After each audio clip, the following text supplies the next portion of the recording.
Ronan's back, slicing through the noise with a culture attack. Pop culture films in the world we see. Deleted scenes where the truth runs free. Take care, stay strong, we're breaking the mold. Be safe, stay healthy, let the story unfold. From watch parties, reviews to the news we spin. Deleted scenes, yeah, this is how we win. Take care, stay strong, we're breaking the mold. Be safe, stay healthy, let the story unfold. From watch parties, reviews to the news we spin. Deleted scenes, yeah, this is how we win.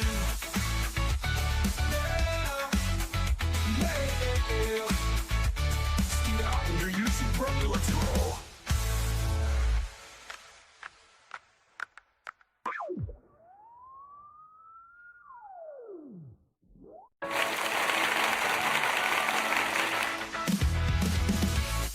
All right. Good evening, ladies and gentlemen out there in YouTube land. I am Deleted Scenes, Human Being American, and YouTube Ronin, and welcome to the 10 films that owe us an apology, the worst of 2025. I want to start off by saying hello to everyone currently joining us on Twitter. I can't see you, but I know that you're there. I want to say hello to a few people who have joined us here in the chat. Okay, first up, Papagas. Good to see you, sir. Faithful Blue Wrench, channel member, the Bird Woman of YouTube. Watch out for her channel, Fluff Chick Productions. It's Connie Cleary. All right, Princey Movies, joining us all the way from the Philippines. Good to see you. All right. Please, of course, say hello in the comments. Share out the stream. Give us a good old thumbs up. My guest host for this year is Corey from Wilkie's Movies and Music. Good to see you, sir. Good to see you, too. Thanks for having me on. Yeah, this will be interesting to kind of go back and dig through some of the movies that we watched that were released. Well, at least released for 2025. So maybe we saw them in a different year. But Indeed. Yeah, indeed. And, all right. Well, this is going to be an interesting one, folks, because, well, for one thing, some of the movies that end up on our lists might be a surprise to some people. Some of them won't be. The placement of a couple of them, especially on my list, might be a bit of a surprise to some people. But this is just two guys who saw a lot of movies this year. I think between the two of us, well over 100. I know you had me beat, but yeah. Oh, for sure. I have seen, at present, 87 movies from 2025. Wow. So that was, of course, movies either seen in theaters or streaming online in ways that we do not condone. We do not condone. It's bad. Bad. Don't do it. That's funny. But do it. Okay. But don't. I am not telling you to. Yeah. You got your eyes on them. Well, I'm watching you. We watch you while you sleep. All right. So, we flipped a coin. Corey, you go first. No. Well, you are the guest. You can go first if you like. If not, oh no, it doesn't matter to me. I'm fine either way. I'm fine either way too. Okay. You tell me. We might actually have to flip a coin for it. No. No. Go ahead, please. Well, go ahead.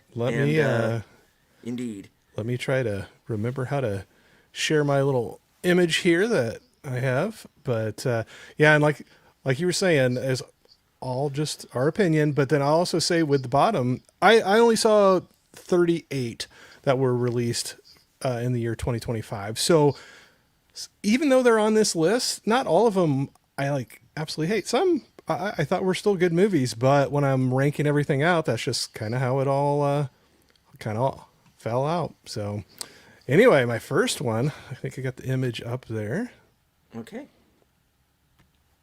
is Roof Man. And I know some people are going to get mad at me about that one. I know there's some people that really liked it. And there was things I did like about it, but overall it kind of fell flat for me. So, anyway, that's my first on the list, going down through them. And I don't know how much you want me to go into it, or I can open it up. Oh, And you can. please give us why did Roof Man not work for you? I think they were so. I think they were really trying for us to feel bad for Channing Tatum's character in this, and I didn't come away feeling sorry for him. There was a lot of things that he brought on himself, but then he also drugged some people in along with it that were not aware of it, and I just didn't like the situation, and it left me not really feeling super good about him. So I'll say that. I don't know, but I know some people came away from it and was like, "Oh, that was touching," it was heartwarming, but I was just looking at. I don't want to like give anything away for people who haven't seen things, but there's relationships that develop, and there's children involved too, and some people not knowing certain things that are going on in his life or background, and that he kept secret from them. So I'll say that kind of, I don't know, it just kind of turned me off to his character, and I just couldn't get over it. There were definitely some funny parts in the movie, though. Like I said, I did not hate the movie, but ranking all of them out, this just, and like he's, I can't remember if you said it or not, but this is going to be out of our bottom 10. The last one we say of the night is going to be the one that fell the bottom. So this is the top of my bottom list. So anyway, that was rephrase. No. Yeah. Are we talking about the same thing? I did All not right. mean it that way. Yeah. Roof Man was a mystery movie night selection. Yes. And I think we're going to have a few more of those on the list, unfortunately. Now, the mystery movie nights are fun, but they are a bit of a mixed bag. You can see a movie that will go on to win Oscars, like American Fiction did. And you will also see some movies where you're like, why am I watching this in theaters right now? Yeah. Roof Man, I actually did enjoy it. Yeah, no, I can see that. And it was a surprise. I think Tatum's really good in it. I think Kirsten Dunst is in it, and it's kind of a brave performance because she's not that little girl in Interview with the Vampire anymore. Yeah. She's an adult, and you see that. This is one of the first movies where I could see her as an adult, with her own kids and her own problems, and it's an interesting performance. Peter Dinklage is really funny. Yeah, I think he had some very funny parts in the movie. For sure. He does have a couple of genuine moments in this, and at the end when he finally, that guy that he's been giving crap to through the whole movie, Yeah. that little bit that they have at the end is pretty cool too. They had kind of their little moment. They did. I do want to say hello to a few people who've joined us in the chat. The host of Geeky Geezers, my co-host on Live from Sparkwood 21, Aged Boomer. Boomer is going to be joining me tomorrow night at 11 p.m. for reserved seats. That'll be right after his program, Geeky Geezers, at 9 o'clock. Lieutenant Giratina has joined us. Sim Fonte, who's I believe, a new name. I'm not familiar. Hello, welcome. Hope that you enjoy the show. We're only at number 10, so you haven't missed anything. Yep. And hello to our man from the future, Sashi. Good to see you, sir. All right. So, on to... yeah? No, I was just going to say, like I said, I still enjoyed the movie, but I don't know why that whole character thing, it just stuck with me and I just couldn't get over it. But it is, but no, not to keep on going, you. we can keep moving. Not saying it's a horrible movie. There was definitely some funny parts in it as well. But he is very much a character who brings his troubles down on himself. And it is your tolerance for that will either make or break the movie for you. Right. And I think I would probably have a lot less sympathy for the real life guy than you do. And Channing Tatum just comes off likable enough in this that you're kind of rooting for him. Yeah, absolutely. Despite the fact that he is sabotaging himself at every turn. Absolutely. But no, I feel you. And like I said, it is that characterization that's going to make or break the film for you. Yeah. And for the fact that this came from the director of Place Beyond the Pines and Blue Valentine, which are these much darker films. Right. To see something that is essentially, even though it has its dramatic moments, is essentially a comedy. Yeah, like kind of almost a romantic comedy. A romantic comedy. It's a surprise. So, yeah, but I feel you. I get it. I get why that kind of grated on you. Yeah, just a little bit. So. Okay. All right, I want to hear yours now. All right. Now, a movie that kind of grated on my nerves because it was a movie that was hyped up to me as being this kind of science fiction masterpiece in the making. And it is based on a book, which again was also very heavily hyped to me. So I was ready for this movie. It looked like something that might be right up my alley. Unfortunately, Mickey 17. Yeah, all right. So this is the movie that has Robert Pattinson going off on this space mission. He's on the run. He and Steven Yeun, they are on the run from. They're con men. They're on the run from a loan shark. They sign up for this space mission so they can get off of Earth and get away from this guy. And Robert Pattinson's character, who's the Mickey of the title, agrees to be cloned and sent off on these dangerous missions, and he keeps getting killed. So he is up to, when we meet him in the film, he is up to number 16. And they think he's dead, so they clone him, but he survives. So now there's two versions of him running around. And this comes to us from the director of Parasite, Snowpiercer. And so you think, okay, we're going to get some social commentary, yeah.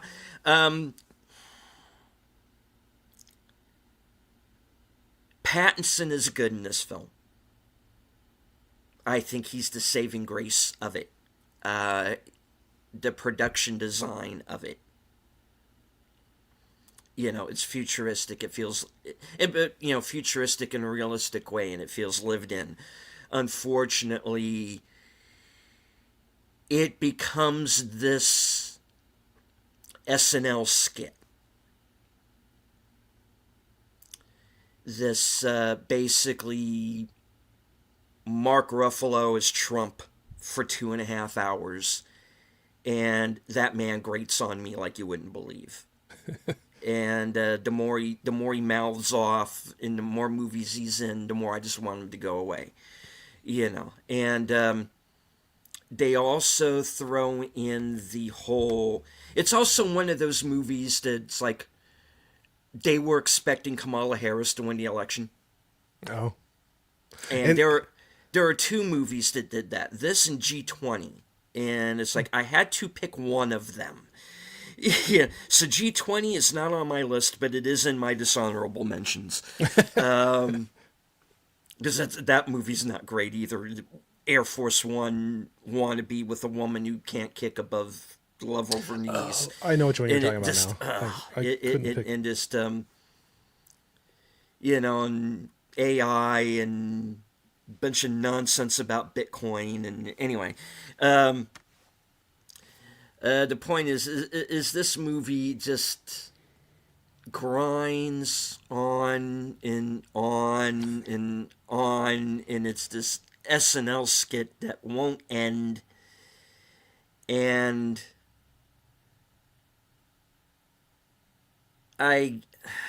Hollywood, just stop. You're just going to ruin every movie if you keep doing this. And I was just, Pattinson tries to save it. He's the best thing about it, but this film is boring as hell. And it would have been higher on the list, but there are movies that actually made me angrier than this one. And this one, it didn't work for me. And this was a disappointment because it was so hyped. And I'm sure the book it's based on is great, but I'll wait. I'll wait to read it, you know. Unfortunately, I'm not going to have much to add to this one. This is one that I have not gotten around to watching at this point. No. So avoid it. It looks pretty. It looks great. It's well made. There's no story here. Yeah. Beyond the initial plot, and it just grinds on, and everybody's overacting, and you know who Trump is supposed to be, you know who Kamala Harris is supposed to be, and Toni Collette, what accent was that? Why in a movie directed by an Asian is your one Asian character this con man stereotype? No, nothing about this worked for me. And Pattinson just gets left hanging out there in the breeze because everybody else is in this SNL skit and he's in this, satirical. I want to watch the movie he was in. Yeah. Everybody else can do their little NBC sitcom, and just, no. I'd be interested to find out if the book, how closely the movie follows the book, or if it deviates quite a bit. Whether the book gets you what you want or not. But. I gotta think with the present day politics that is thrown into this film, I gotta think that the book, I gotta think they're not following the book. They can't be. I guess I don't even know how long ago the book had been written. That's why I was just curious, like if maybe that would give you more of the sci-fi movie you were expecting, or that sci-fi story that you were expecting. Yeah, because it's a fascinating plot. This guy who is now living over these different lifetimes, and what is that doing to, his psyche of constantly going off on these missions and being killed. And they really could have made something that was akin to the Murderbot Diaries. Oh, okay. And which is kind of what I was going in here thinking, that it was going to be something along those lines. Mm-hmm. But instead, it's this hit you over the head with 2025 politics and... no. Not for you. No, it's not for me. Not for you. All right. That's fair enough. No, I hadn't seen it. Like I said, we're definitely both going to probably have... Well, I don't know if I have any on my list that you haven't seen or not. I think there was. So I think we both have some that neither of us have seen. So that'll be interesting to... yeah. I just can't add a whole lot to this this one for you. No, I don't. Avoid it. You think you've said enough. Yeah. All right. So what is your number 9? My number 9. And again, now these first few that we say, I still enjoyed them. So don't get really... They're just... This is where they fell in the ranking again. I feel like I'm giving too much of a disclaimer on these, but it doesn't mean I hate them. It's just where it fell with... There was a lot of other ones I really loved this year. So should be sharing it now. This one I might get a little grief for, but Bring Her Back. So, like I said, I still enjoyed the movie. Like, I'm not saying it's a horrible movie. So that's more at the top end of this list, where I'll start maybe saying that. But this one I still was entertained with. So it's just a really crazy premise on this one, where these two children go into, they get orphaned, right? This has been such a long time since I've seen this one too. So some of these I'm trying to remember some of the, but they get taken into this home, like a foster mother, and she already has a kid there that just is kind of disconnected, acting strange, and things are kind of unfolding of maybe some ulterior motives and ulterior powers being involved with this. Definitely like these directors. It was the same ones that did Talk to Me, which I really did enjoy that one. But I felt like a lot of movies are starting to do this now, and I think this is why it ranked lower for me, where it was the deep dive into the loss and sorrow, and I don't know, like maybe I only can take so much of that. I'm like, okay, let's go on to something else. It doesn't mean it has to be happy movies all the time, but just deep dive into death, loss, sorrow, and what you would do to try to get, a piece of that back, or a moment of that back, and how far you would go to, what lengths you would go to try to do that. So I will tell you, this movie had a couple spots that made me cringe like crazy. There's a couple things in horror movies that make me cringe, or in any movie if they happen to have them. One of them involves teeth. And there was two scenes in this that had me cringing, and I think I kind of shut my eyes at one point. It was just funny. I'll watch some of the goriest movies, but there's like a couple things, if it involves those, I start grimacing, and that one definitely had two scenes in this movie that took that one to the limit for me. So I'll say that there's definitely some gore in this. I don't know. That's where I always feel bad. I don't want to say too much to give anything away if somebody hasn't seen this and want to see it. But I still think if you like horror movies and you're okay with supernatural type of horror movies a little bit, I think it's worth watching. So again, I'm saying this first half of this list that we're talking about, almost the first half, I'd say are worth watching still, but there's just reasons that knock them down on my overall list for films released for 2025. And I think it just seems like there's been so many movies that have been leaning into that, the death, the loss, the sorrow, and I don't know, maybe I was just ready not to have another one. Yeah. So there you go. No, I get it. And you got to see this one too, right? I did. Yeah. This was another mystery movie, wasn't it? Another mystery movie night, and I did enjoy it, I guess, a little better than you did. I watched it twice because the situation was I walked into this movie late. Having seen it when I went around to watch it the second time, it turned out I had missed the entire first 15 minutes of this film.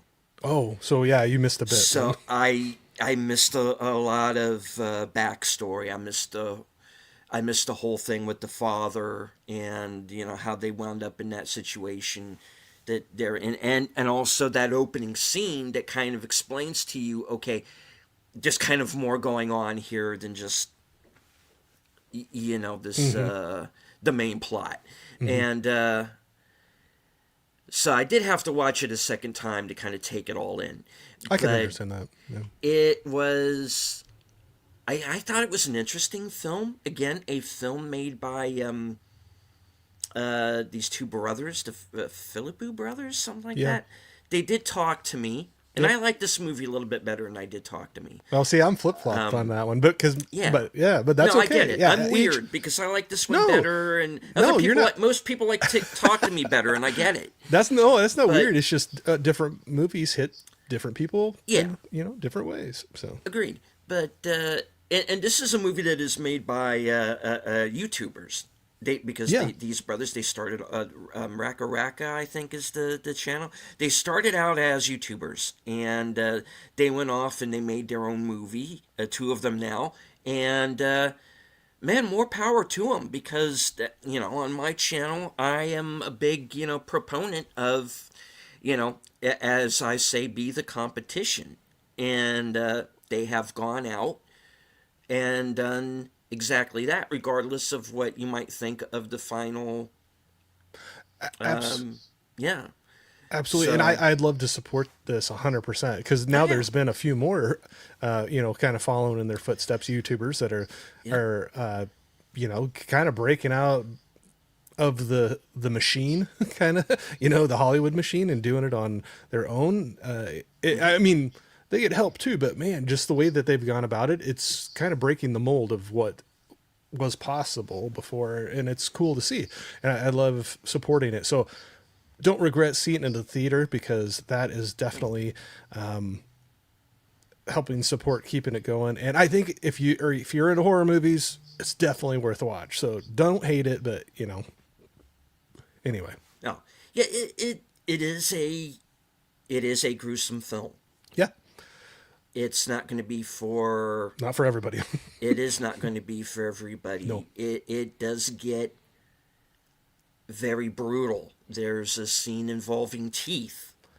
Yeah. That's what I was. That is very a very cringy, the hard to look scenes. at film.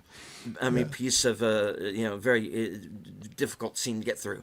But absolutely. and even I was kind of like, yeah. Oh, absolutely. Okay. Yep, those were the two that got me. Yeah, the kid who was on the cover, this young actor.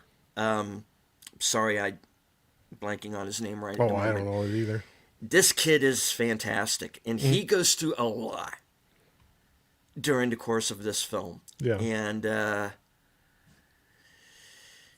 it's a hardcore movie. There are characters in this that you don't expect to see go down, and they do.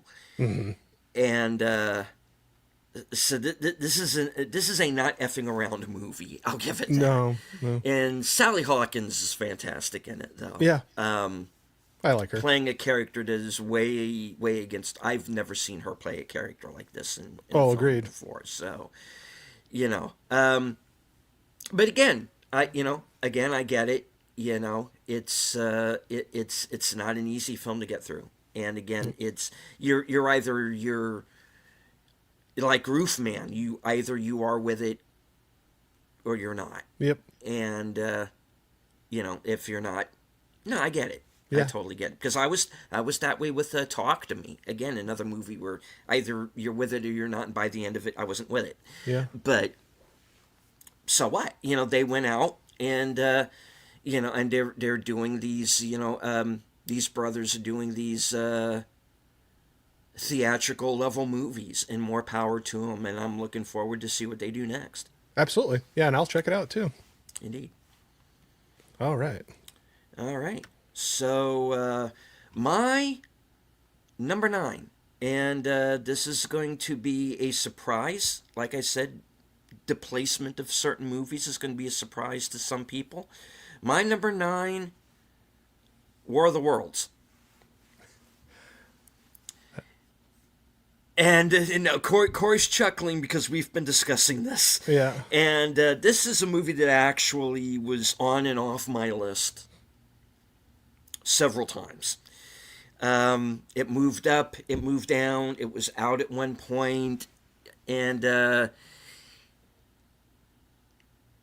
you're all probably, those of you are probably changing the channel right now. Why is this not number 1? Oh, off, goodbye. No, and I totally get it. I do. Okay, this movie is every bit as awful as you've heard. This is not a movie, it's a meme.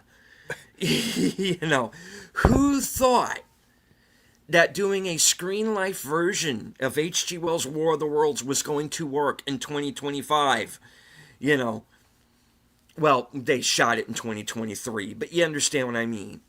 Because this whole movie is just basically Ice Cube in front of a camera going, "Oh shit! Oh, look out over there!" "Oh yes, enjoying the galactic gases home. Yeah, bam, easy." No, and I'm like, what? you know, and this movie is basically an ad for Amazon. Oh, okay. It is. It's an Amazon ad, really. Because in the advent of and welcome to Abrasive Productions. Yeah, the special effects in it are awful and are very clearly AI, and very early.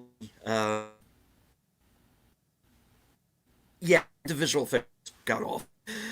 But I tell you why this movie is not lower on my list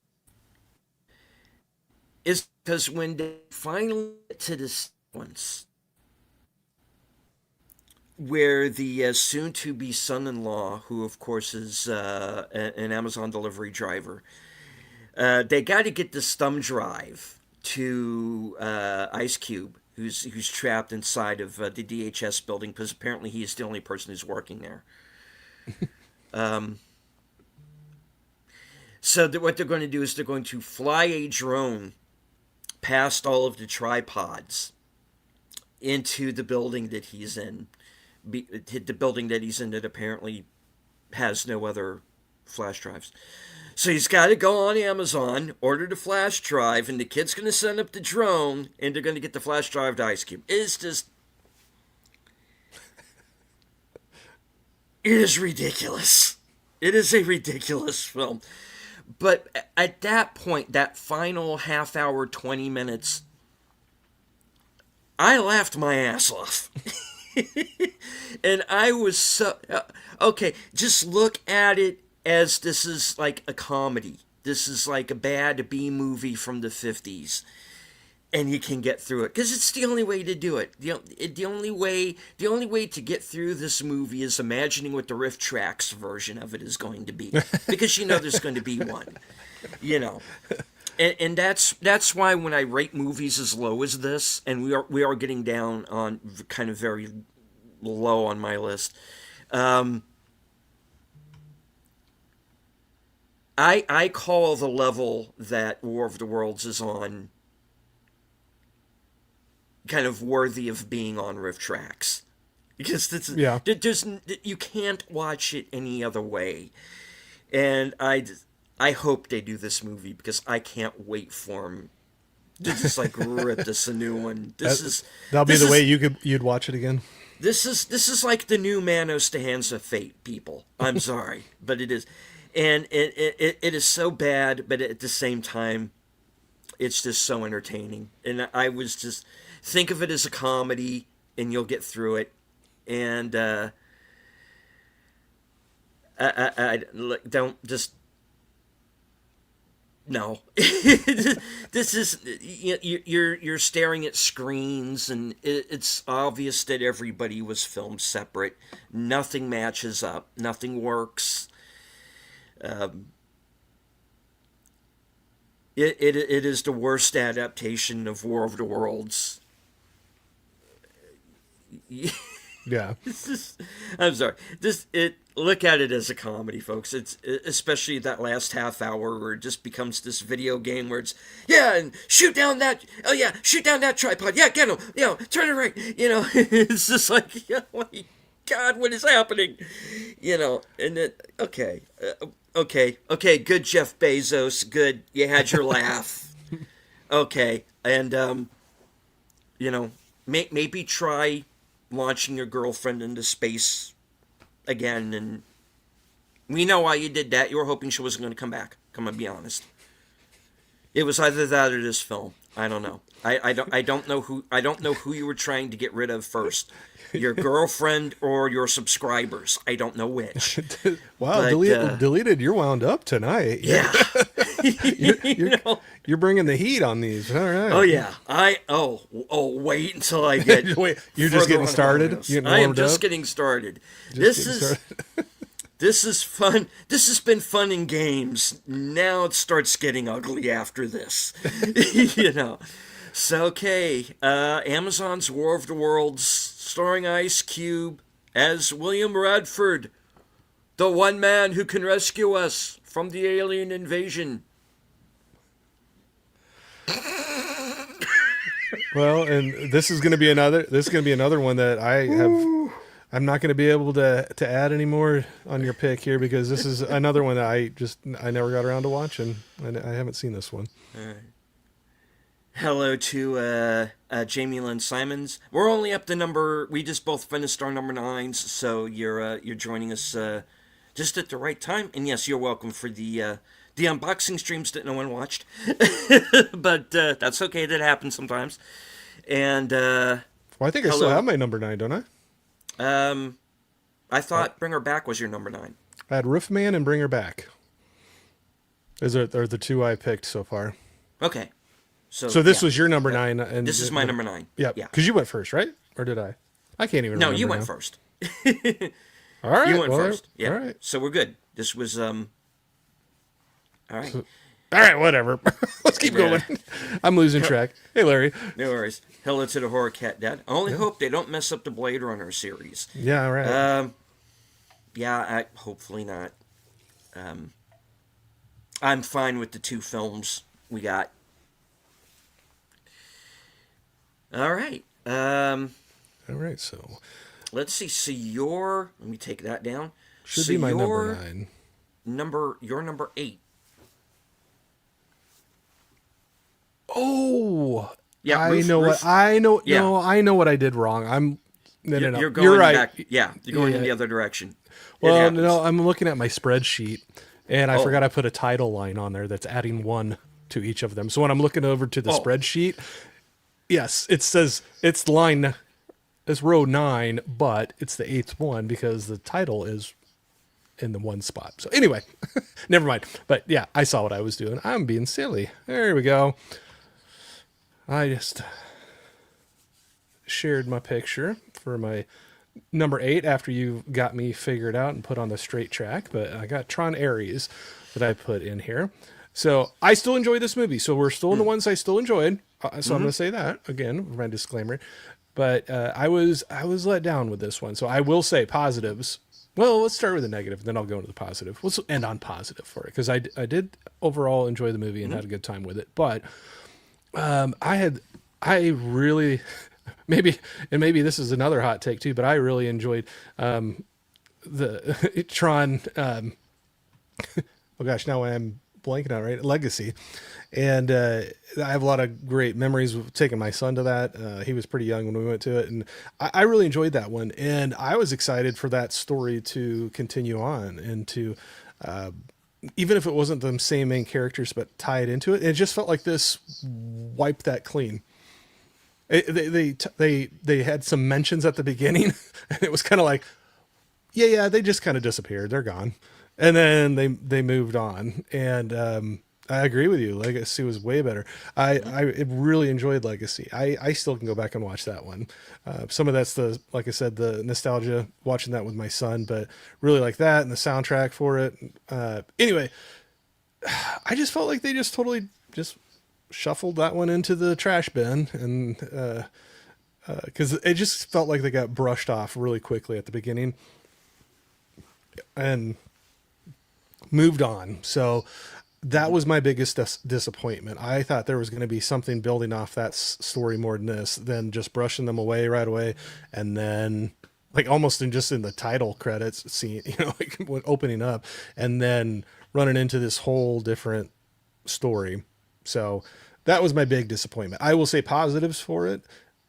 Soundtrack, they had another killer soundtrack for this. We had 9 Inch Nails with the score for this in the soundtrack, and I thought that was another great one. So Legacy and this one both had great soundtracks in my opinion. Daft Punk for the Legacy, and then now 9 Inch Nails. So love that. Still just can listen to this one on its own, and it was a beautiful movie.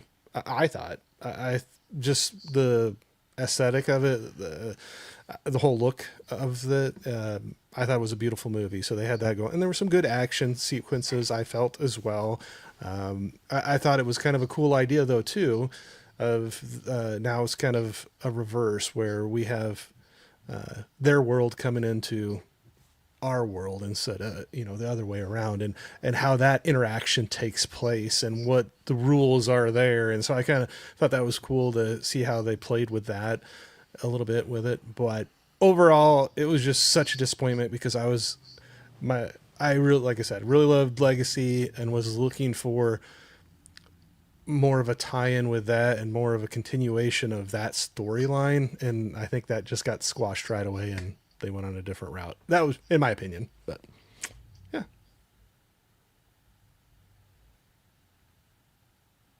Yeah, Larry, I see your comment there. I know, but I'm just like, there's little tiny, just little things, but it's just, yeah. Yeah. Yeah.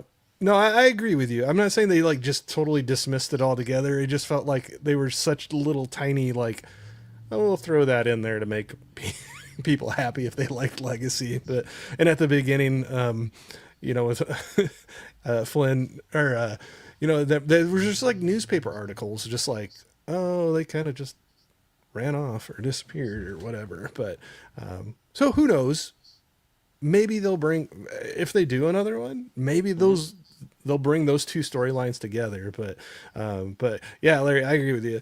There are those little bits, and so I'm very happy that they at least acknowledged them and didn't just completely ignore it. But I was just, I don't know, that was my letdown with it. So, have you seen this one, Deleted? I have. Actually, recently, like about a week or two ago, I did a stream on Discord with Troy Pacelli and who invited us onto that. Wade. Yeah, Wade. And I think the movie is more of a missed opportunity than anything else. Yeah. It is. It feels like it's the fourth movie and not the third, because I feel like there could have been a setup for this, but the setup is missing. You could have had a third movie that was all about Sam and Cora and introduced Julian Dillinger and brought Gillian Anderson's character into it and set up Ares in this world that he's in. And this movie, and introduced the Kims, and then so you have this whole movie where you're getting used to these new characters, and you still have the characters from Legacy.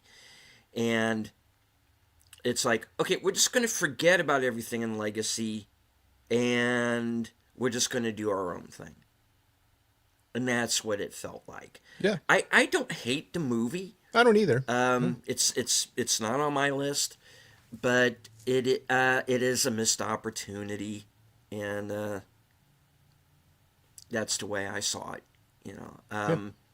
Leto's fine. I don't blame him. I don't blame anybody in the movie. I think the actors are fine. I didn't dislike any of them. It looks good. I think it was beautiful. The musical score is fine. It's awesome. Come on, Deleted. Whether you think it's better than Daft Punk and Legacy, I leave that debate to other people. They're both great in their own ways.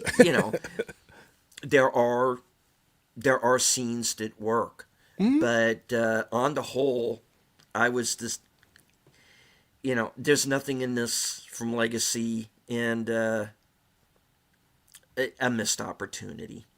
It's unfortunate, but it's what it is. Hello to Barbara Celeste. 007, good to see you. All right. So, let me get my next one up here, because I was so busy yakking that I didn't get it ready. Okay. So, my number 8 is Oh Hi. Another one I haven't seen before. Yes, this was another mystery movie, and this is Logan Lerman, who is continuing his streak of making movies that Dylan O'Brien turns down. And boom, that was meant to be funny, folks. All right, so and a girl named Molly Gordon, who I had not heard of until this film. She apparently also co-wrote it along with Sophie Brooks, the director. And we have a young couple that is taking a trip out to the country. They wind up sort of subletting a house for the weekend. Things get a little, and they get a little frisky, and they decide that they're going to try something a little kinky, and he winds up handcuffed to the bed, and then picks the moment while he's still cuffed to tell her that even though she thinks they're exclusive, he doesn't think so. And then he spends the weekend handcuffed to the bed. And right. this is done comedically. Now reverse the genders. You don't have a comedy anymore, do you? Yeah. That's not funny. This shouldn't be funny. And then her friends show up. And instead of, oh my God, what the have you done? You've basically kidnapped this guy. You are not allowing him to leave, which is kidnapping. I was saying, not basically. Yeah, you are. Yeah.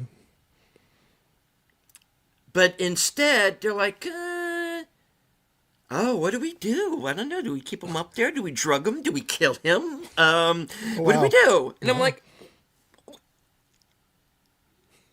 what? Let him go. this,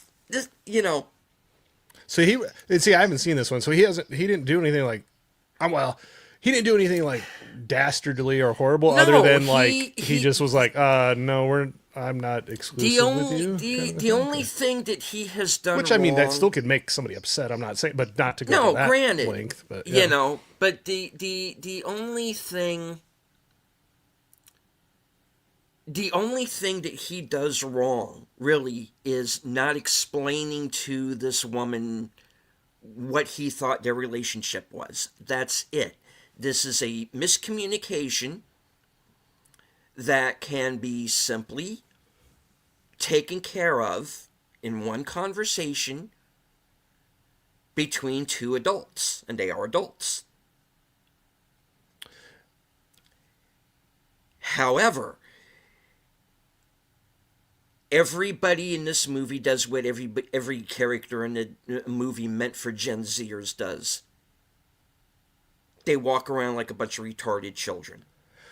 And that grates on me. This is like Starfleet Academy if you're trapped in one room with all of the characters for an hour and a half. I haven't seen that either, so I don't know. But Yeah. I mean, and not to give too much away, like without me seeing it, but is she wanting to do something bad to him, or was she like hoping that if she had his undivided attention for that length of time that she could talk him into it? I will make him love me. Okay, no, I didn't know which way it was going. That's the thing. Okay. But the thing is this woman she has issues.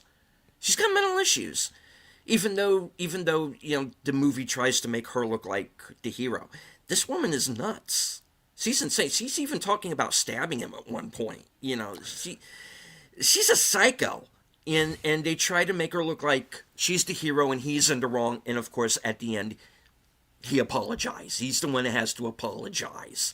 Even though he's the one who's been kidnapped. And there are now 3 people who should be on their way to jail. And what really, and this was a movie that I was with it for like the first half hour when it's just the 2 of them at this cabin by themselves, and so it's basically a comedy misery. Only it's not funny. Yeah. That's the problem. It's but that's what sad. they're trying to. That's what they were trying to do. Probably, yeah, that's what they were trying to do, and what really lowered the movie down for me even farther. And I said, if he apologizes, I'm gonna 1-star this movie. And he apologizes, and I'm like, well, okay, thank you for that. Thank you. No more calls. And congratulations to Dylan O'Brien that Logan Lerman got this part, not you. Because I am convinced Logan Lerman is in all of the movies that Dylan O'Brien reads the script before and goes, no. I'm going to do a movie with Sam Raimi. Thank you very much. Which I think that was a good choice on his part. So, in my opinion, not to go off. Based on what I've heard. Yeah, so what really brought the movie down into 10 worst status for me was when I found out that, like I said, the director and the star co-wrote this movie together, and they saw this as therapy. And I'm like, thank you very much, but I am not interested in being a part of your 90-minute therapy session. You know, and this is something that I'm getting really tired of in film, which is having to sit here and listen to these people talk about their emotional hang-ups, their mental problems, their sexual hang-ups. I am not there for that. Do not put it in a movie. Do not put it on the big screen. I am not here for that. Don't try to make kidnapping funny. Don't make drugging a guy up and leaving him in the middle of the woods funny. It's not. If the genders were reversed, do I need to say more? I mean, no. This movie is kind of despicable, actually. Yeah. And honestly, in retrospect, I probably should have put this higher. I was going to say, are you talking yourself into bumping it further up the list? Or, Yeah. Or down the list, or am. however you want to look at it. But it's too late now. I'm in the middle of the show. But, yeah. Skip. I know most people don't even know what this movie is, but it came and went, thank goodness. People saw through this thing. And, yeah. Well, understood. I won't put it high on my watch list. All right. Let me see if I can get. Or do you want to hit? You want me to? I'll just whenever you're ready. You're number 7. Yep. Yeah. Yes. The movie I kept forgetting was in 2025. That's because it was my first one. I think I saw in the theater for 2025, but I have Wolfman in this spot again. This is still in the tier of me not hating the movie. I didn't hate the movie. Again, I think it was kind of, in my mind, what caused it to fall into this list was along the same lines of what my reasoning was for Tron Ares, is expecting something and getting something different going into the movie.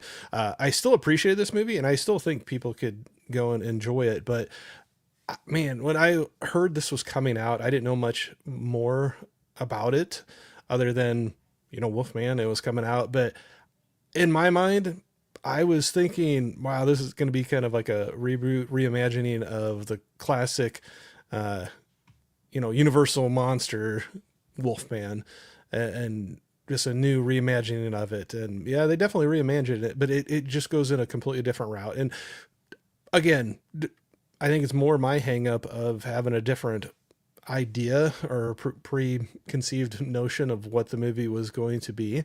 And I just came away disappointed from it because of that. I think somebody that doesn't go in with that thought like I did, or doesn't know anything about the old classic, Universal monsters, you probably would have you could have a lot different feeling about it than I do. But again, don't hate the movie. So still a part of that list, but I think it really, really threw me off. I was expecting something completely different. So you can say that's on me, and I won't argue that, but it definitely did. Just like I said, came away with a big disappointment because of what I thought I was going to get and what I got. I will say that it does go in some interesting I don't know the imagery or the what they're going into, but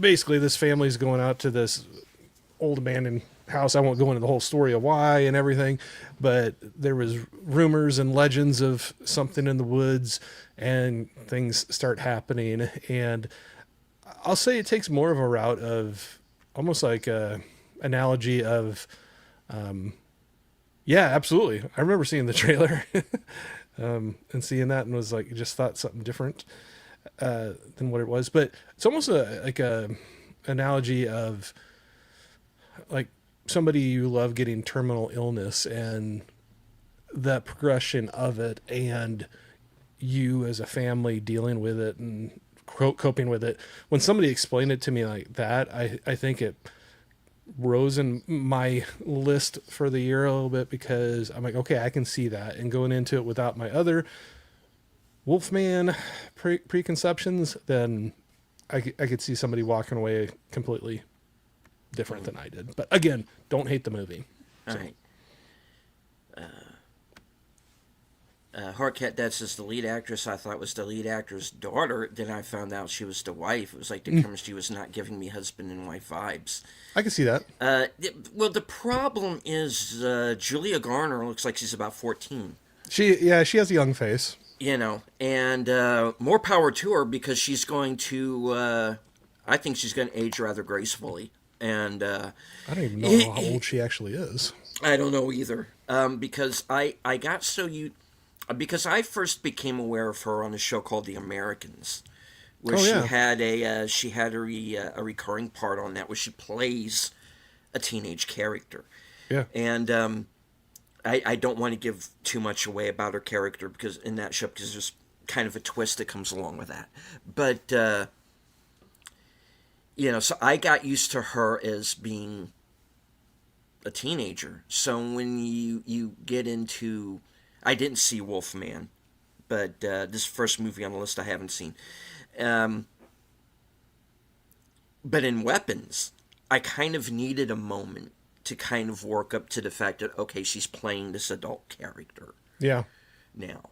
And I guess she's Silver Surfer and Fantastic Yeah, but you Four. can't even tell that's either. her. You can't even tell that's her. But yeah. Yeah. But one thing that keeps popping up when it comes to Wolfman is people tell me, okay, it's not a Wolfman story, it's a Wendigo story. I go, well, then it's not the Wolfman, is it? And then I saw the makeup, and it's like, yeah, that's not a wolf.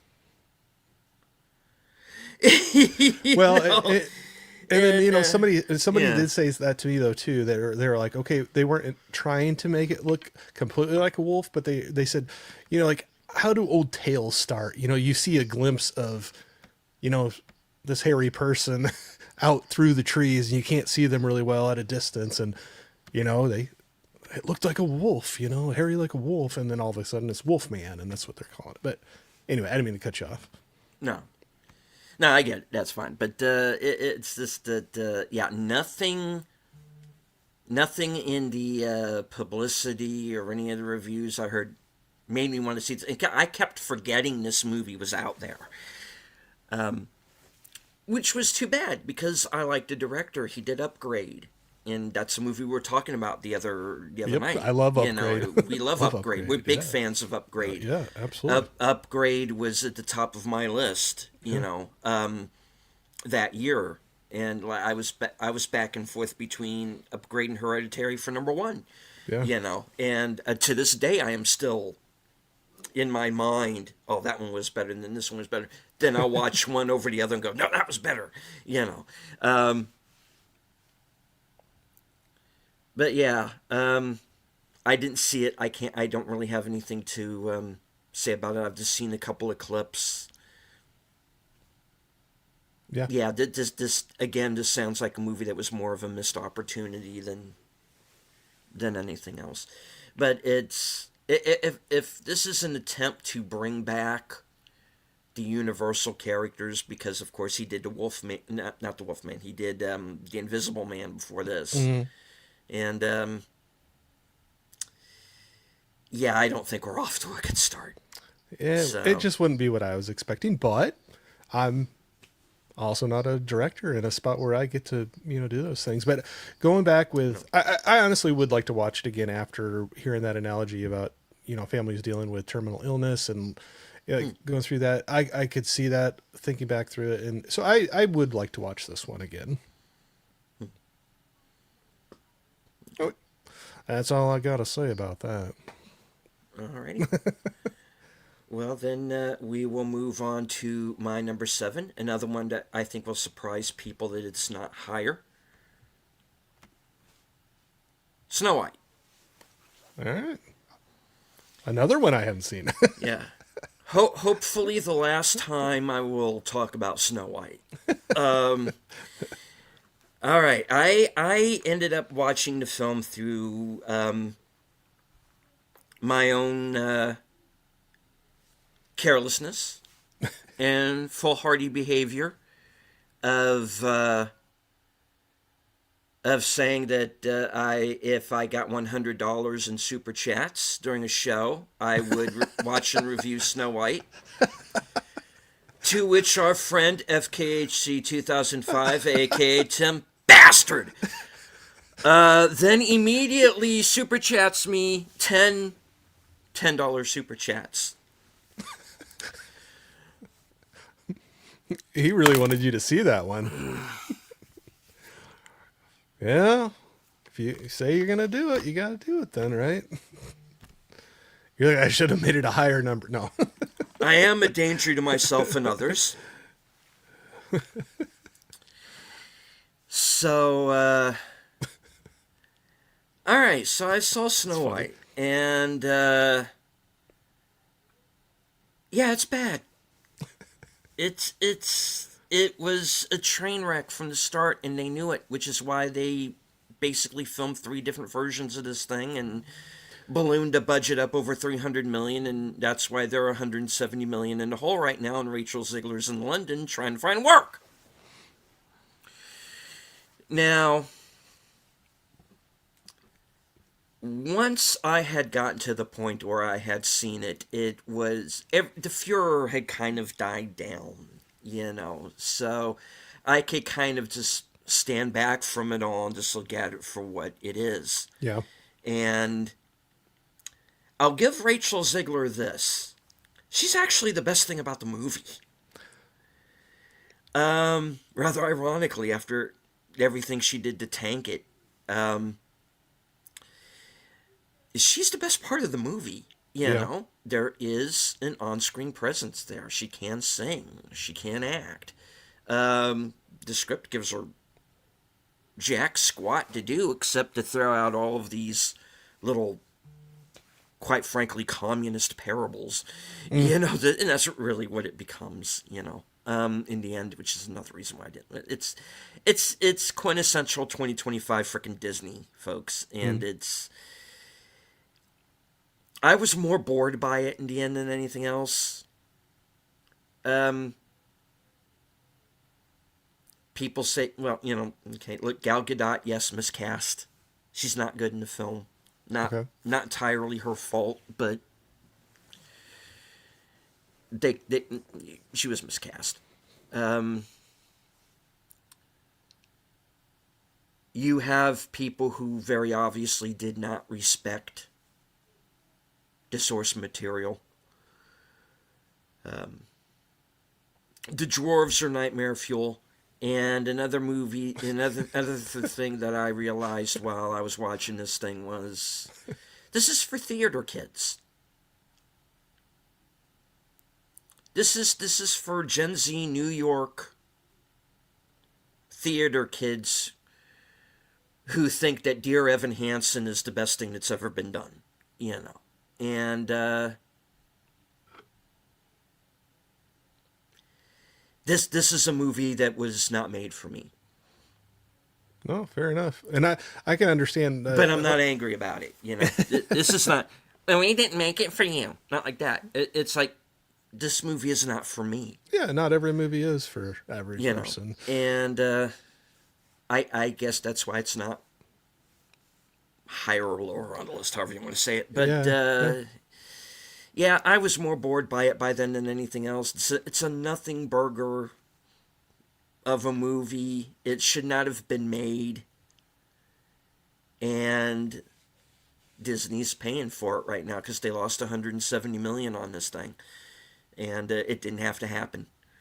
You know, they could have just re-released the original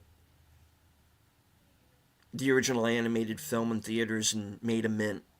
Oh, probably just like Jaws being re-released, or it was beating out a bunch of newer films that were, when it's at. But that's the thing. It's like some people. There's still a market that craving for the old nostalgia for the original, the classics. But. Indeed, and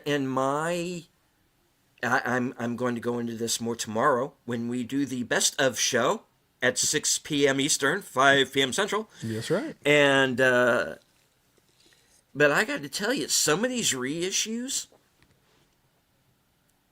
were better than any movie that we got this year. And like I said, I'll talk more about it tomorrow. But yeah, I'm at a point where I would rather see a movie from 40 or 50 years ago than any of the newer films. Yeah. And that's the sad state of affairs. Horror Cat Dad says, sounds like those theater kids it was made for didn't show up for it given to box office. No, because they saw through this. They know they were getting played. That's the thing, is that, yeah, it's obvious that it's made for a specific audience, but it's also a movie that makes that specific audience look stupid. And it's like, if you fall for this, you're an idiot. We think you are stupid. This is, and Oh Hi is a movie that thinks you're stupid. Snow White is a movie that thinks you're stupid. There's a couple of movies coming up on my list that are, or you could pretty much put into that category. It's a movie that talks down to its audience. It obviously doesn't think very much of its audience. Either the fans of the original, it's like, I was almost to the point of, did Alex Kurtzman, make this thing or something? No, but, it feels like it. Yeah. And like I said, I hadn't seen it, but definitely red flags when they start showing some things of the movie. It gets a lot of backlash. They go back, film a bunch more stuff that comes out. There's backlash, or not backlash, but poor reception, and goes back. And so when you're doing all that filming things over and over and inserting things that weren't originally there, and it just sounds like it's a recipe for disaster. Yeah. But again, no matter what you think about what she said, I've heard that Rachel Zegler is super talented and has a beautiful singing voice, and I've heard she does amazing in the big Broadway productions, and and I know you're making a joke about the theater kids, but that's a great talent. I've seen a few big kind of Broadway type productions, and it's amazing the voices, the talent that they have on the stage, and I heard she really shines on that. So I'd be interested to see her do something like that, just to have a comparison, I guess. Yeah. But, all right. Yeah. Yeah, and you also had the whole situation too of, Peter Dinklage getting upset, about the dwarf actors and all of this, or little people, whatever you want to say, whatever the current phrasing is. I don't know. It keeps changing. And, so those actors got replaced, and then they brought in the minstrel show of people, because the prince is not the prince in this. He as it explained, he isn't like an actor he was an actor, and basically actor and activist, Mr. Charming, and then he has this whole group that's with him, which are the people who are in all of the photos. Oh, okay. The set photos that got leaked. And I did a whole show about that, which was, I did an episode of my show Unscripted called Seven and the Ragged YouTuber, which was all about that. Okay. and so they're like, wait a minute, where are the dwarves? So they had to CG the dwarves back into the film, along with having this whole other group in the film. It's just this mess because now you have all of these other characters that really don't need to be there because they don't really do anything. Right. And it's just, it was a mess. They should have left it alone. Yeah. And Jamie's talking about Minecraft. Chaos that the movie Minecraft had people being body slammed, popcorn thrown everywhere, and a live chicken in the theater. Chicken jockey. And to top it off, they had to call the cops to the theater. Yeah, Minecraft, not on my list. Spoiler alert, Minecraft did not make my bottom 10. I didn't see that either. But it was close. All right. So, my number 7, Snow White. All right. So I got my next one up here. Again, in the category of not hating it, but a disappointment. So this was Until Dawn is my that I'll go with. And had a great time because I got to be with a bunch of good friends when we got to go see this. But just disappointed. I played the video game way back in the day, and I thought there would be... Again, man, I'm having a common theme now that I'm looking at this. Just going in with expectations of things that it was based off or following up, and it not tying into it like I thought it would. So it kind of goes off on its own story. They do have some tie-ins, some Easter eggs, and I actually had a really good friend that... Well, you know him too, Jeff, John Doe Juggalo. He was there at the theater with me when we watched this, and he knows the game even way better than I do.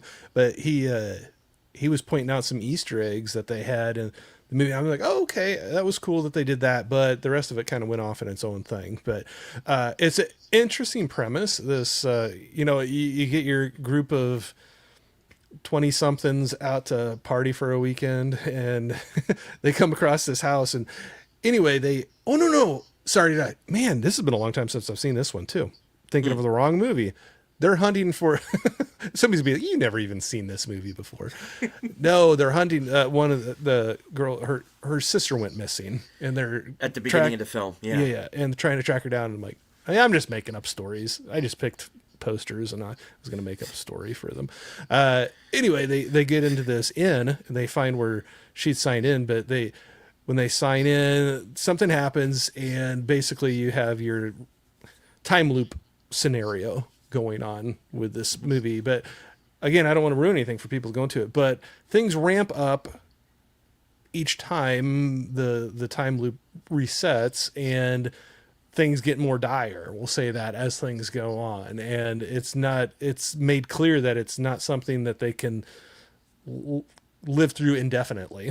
Basically, like it's a time loop that has an end. It's kind of like what they show here, kind of like the hourglass, the sand coming. Eventually, that is going to run out. And I will say some of the kills that they have in here are awesome if you're into horror movies. Some of the, we'll say bad guys or creatures or whatever you want to call them, that pop up at different times in the movie. I think some of them were great characters and some of them were pretty freaky. So that it looks great. It has the horror look to it. Some great kills if you're into that. Like I said, if you're not into horror movies, you're not going to enjoy this. But because of that, it's still not a movie I hated. I enjoyed watching it. I'll watch it again. I don't know if I'll buy it, but I would definitely watch it again. And I'm interested to see with the Easter eggs that Jeff helped kind of point out to me at the end of it, that it kind of was tying back more to the original game, that it's in kind of more just in name. It wasn't really tied into it a whole lot until some of these things. And I'm interested if they have ideas of trying to do another one and then lead into what the game actually was. So anyway, yeah. Right. There we go. Until Dawn. Didn't hate it. If you like horror movies, it's worth giving it a shot.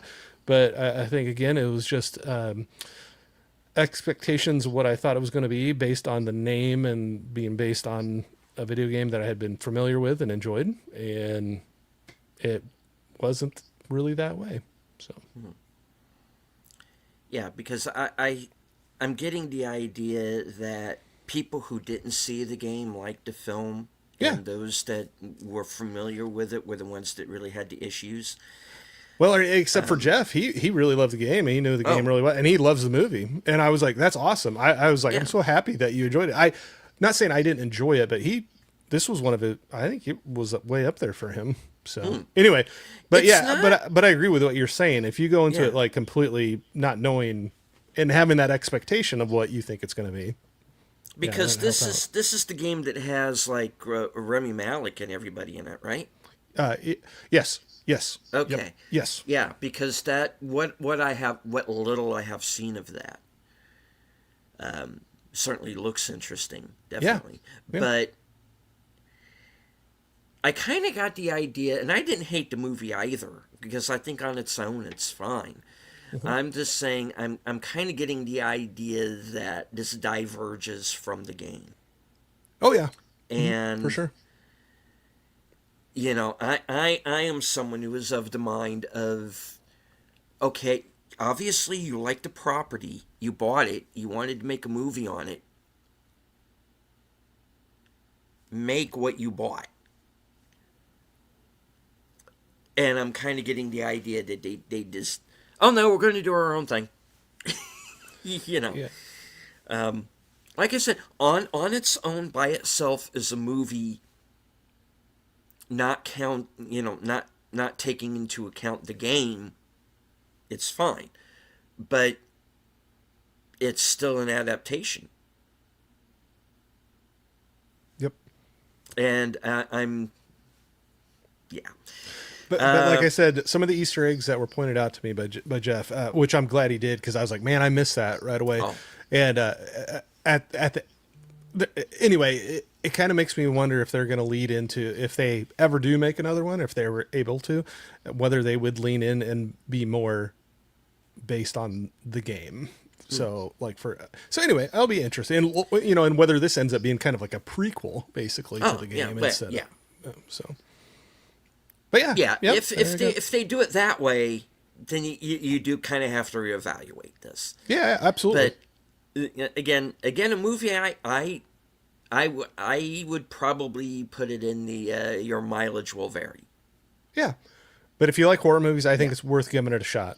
Especially if you're pops up on one of your streaming services or something like that. Definitely give it a chance if you dig horror movies and or the time loop type of scenarios that some movies do. So I thought it was interesting, and some of the aspects they had in that. So, and it made me jump. They had a stupid jump scare in there, and I was sitting next to some lady that on my left, she was on my left hand side, had no idea who she was, but the way the seating was, I felt like I was super close to her.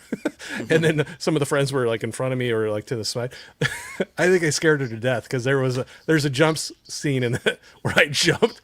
Then after I jumped, I saw her out of the corner of my eye jump, and I turned and I go, "I'm sorry." And she's like, "That's okay." But yeah, anyway, hate jump scares. Come on. All right. So my number 6, and another movie that went up and down on my list several times. Love Hurts.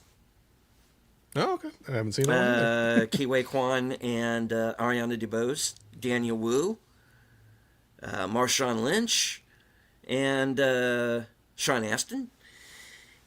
Kind of a mini Goonies reunion. Yeah. Unfortunately, it was in this movie. And I'm sorry, I know the guys over at Pop Culture Minefield love this movie. And hello to you, Sarnji. This movie is a nothing burger. Yeah. And I'm glad that they kept it under an hour and a half, because I don't think I would have lasted any longer sitting through it. Yeah. And then the other question that I had watching this was this originally intended to be Jackie Chan? Oh, Because it kind of plays like that it was something that he would have done like 20 years ago or something. So, Ke Huy Quan, who I freaking love. I love this guy. Even Yeah. all the way back to the Goonies and you know, all the films that he did in the 80s, Encino Man, he's in that. I love the hell out of this guy. Yeah. I'm glad that he's back. I'm glad he got the Oscar. I didn't see that movie yet, but I am a big fan of this guy. I wanted to be this guy. When I saw the Goonies, he was my guy. Data That is was my awesome. character. Yeah, Data's Data awesome. is fantastic. he had all the That's like- gadgets. Yeah, I mean, between that and Short Round, he played two of my favorite characters Oh, ever absolutely. in the Yeah. history of film. Yeah, I wasn't even You thinking know, about that. so I am glad that he is back. I just wish he was back in a better movie because there's just nothing here. He is a realtor who's hiding the fact that he was basically this kind of John Wick style, kind of, or I should say, kind of Jackie Chan is John Wick style assassin. He's a mobster. He has left that life. He got involved with Ariana DeBose's character. He was supposed to kill her. He didn't. He faked her death and then faked his. Yeah. And took off. And but he gets found again, and she kind of re-enters his life, and she brings their past back with her, and you have to deal with Daniel Wu's character, who is they wanted it to be another nobody. That's what it sounds like to me. And it didn't work. And sadly, Nobody 2 didn't work either. It's not on my list, but it got close. It's... And I think this might have had some of the same people who were involved with Wick and Nobody. And there are moments that do have that feel to it. Yeah. But very few. And it's a shame. It doesn't work. The romance doesn't work. I don't buy them as a couple at Okay. any point in the film. It goes off on these tangents. There's a character who completely disappears from the film. I don't know what happened. They kind of build up like he's going to be a major villain. Disappears from the film. I think they kill him off screen or something. I don't even remember. And it's got like these weird kind of tonal shifts. What happens to Sean Astin's character in this is unnecessary. There's this running gag where there's this other realtor that he's kind of, at competition with. Yeah. And that guy actually shows up at one point to help him. And, you have this whole comedic moment where he's like this kung fu guy and he's like whipping ass, and then he gets shot in the head. Okay. And then there's this camera shot that goes right through his head, like it's a Sam Raimi movie or something. And it's like it's this back and forth between trying to be a comedy and then being like this really kind of violent, gruesome action movie. Yeah. And Nobody did the same thing so much better. Yeah. And I was warned, don't even bother with this movie. And I'm like, no, how bad could it be? It's bad. It's one of those movies where I was more bored than anything else. And then you get the kind of the perfunctory or profunctory, or however you pronounce that word, kind of,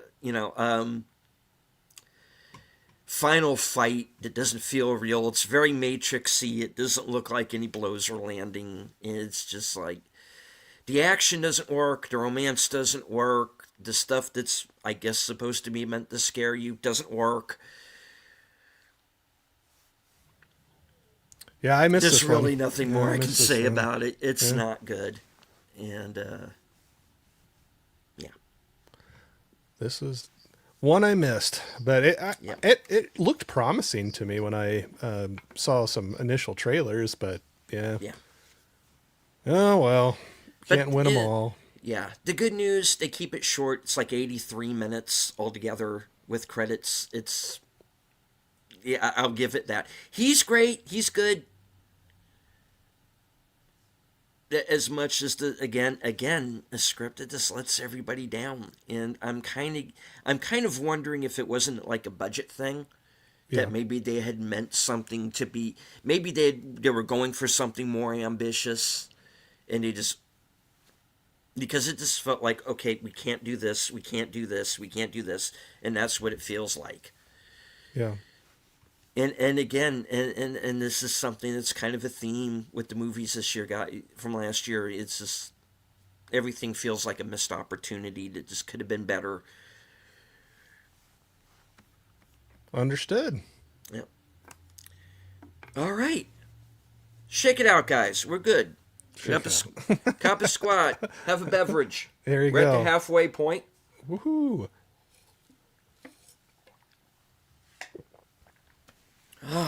All right. All right, so folks in the chat or anybody following along on Twitter, let us know. What were the movies that you hated this year, or that you were disappointed by? Let us know in the chat.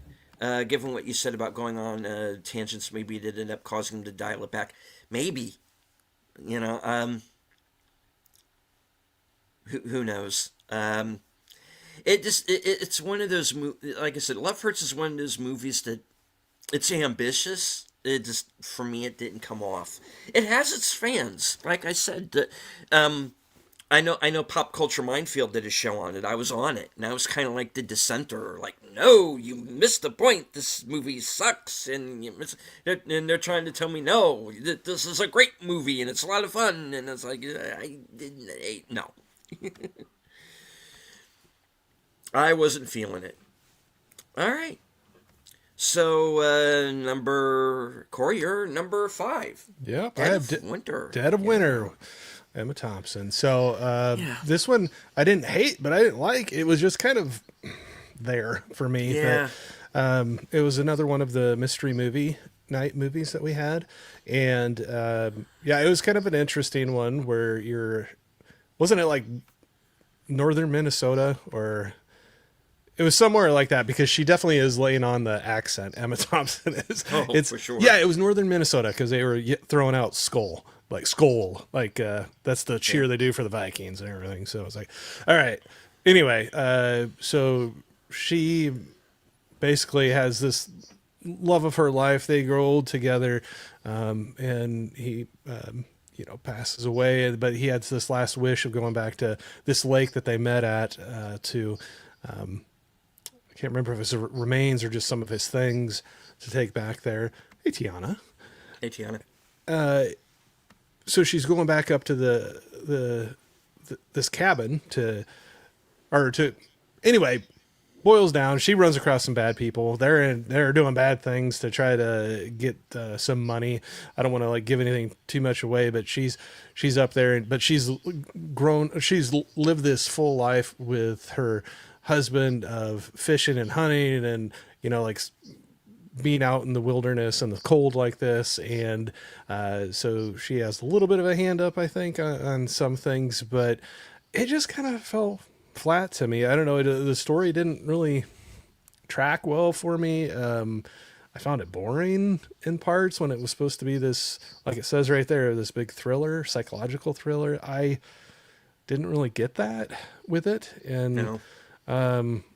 I don't even know what else to really say about it other than that.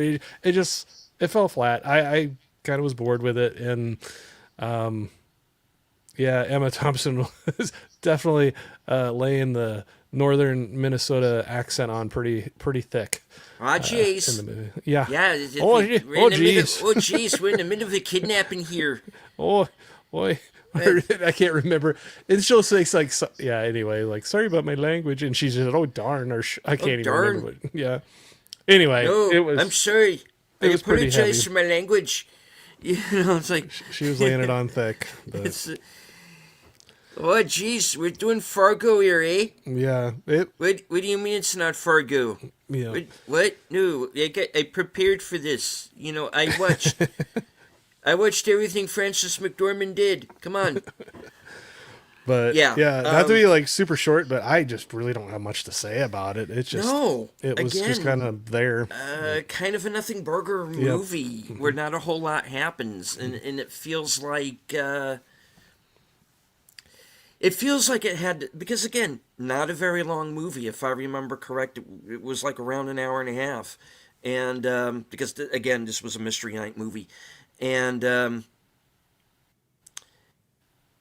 yeah, it didn't feel like there was enough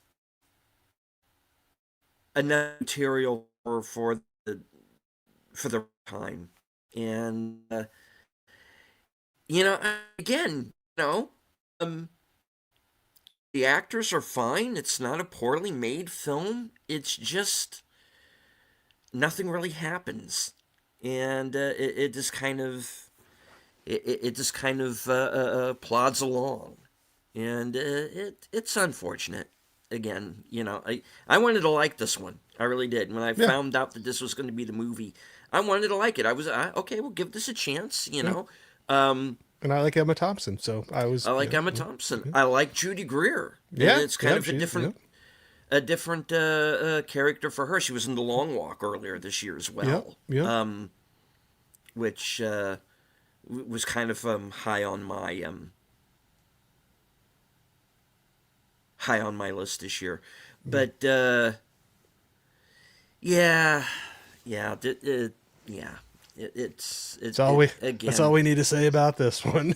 yeah, it's Don't need to dwell on it too again much. a It's just nothing it's like, burger. yep. Yeah, it's a movie. It happened. Yep, it was there. We saw it. Yep. All right, now a movie that I actually went to go see in theaters on its first day, because I am a fan of the director, who is an Oscar winner, someone whose films I have been watching since I was all itty bitty.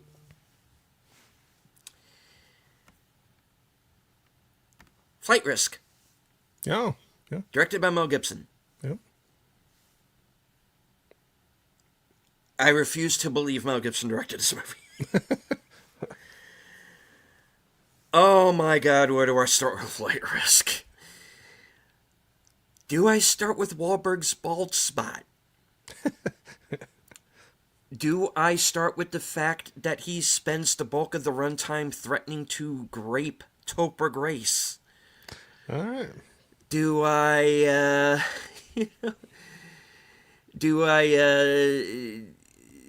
bring up that Michelle Dockery's miscast? Do I bring up the fact that... Do I talk about the AI moose at the beginning of the film?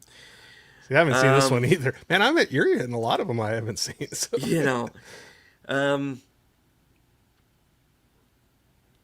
You know, do I talk about the Indian guy that she gets on the phone who's like, she's in the middle of this crisis and he's hitting on her, And then at the end of the film, he's played by like a guy who's not doing the voice, and he's just behind the door like, hello, like, hello, I am from Bombay. Jeez,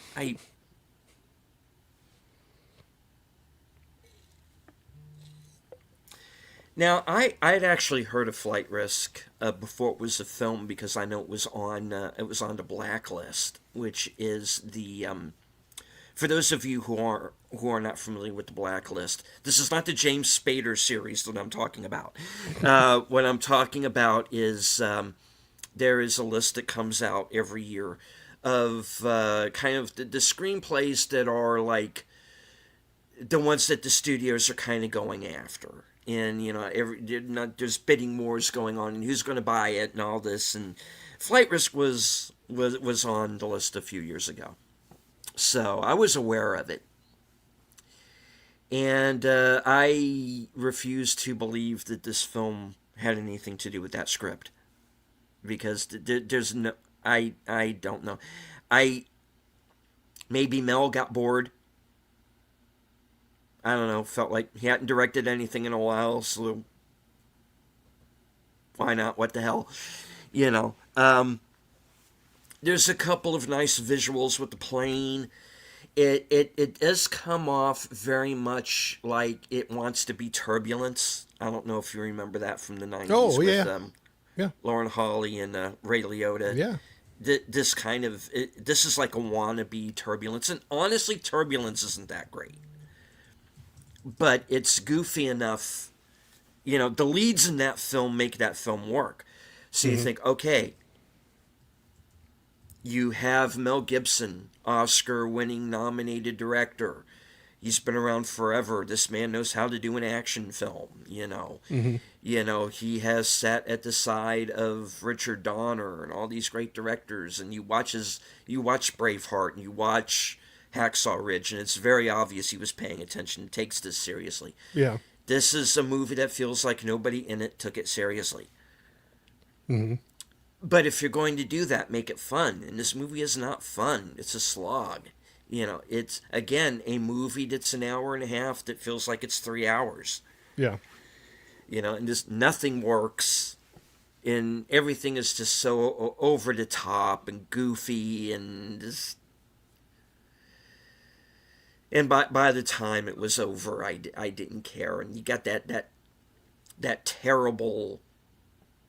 You got the terrible AI opening shot of the moose, and then you get the shot that the film ends on, which is just people looking around the door like, "Oh, hi. Hello. Is anyone here?" Yes, I'm here, alone, in the movie theater, watching this dreck. Yeah. Yeah, I'm sorry. I know Flight Risk has its fans, guys. I know there are people who enjoy it. Not me. And it's my number 5.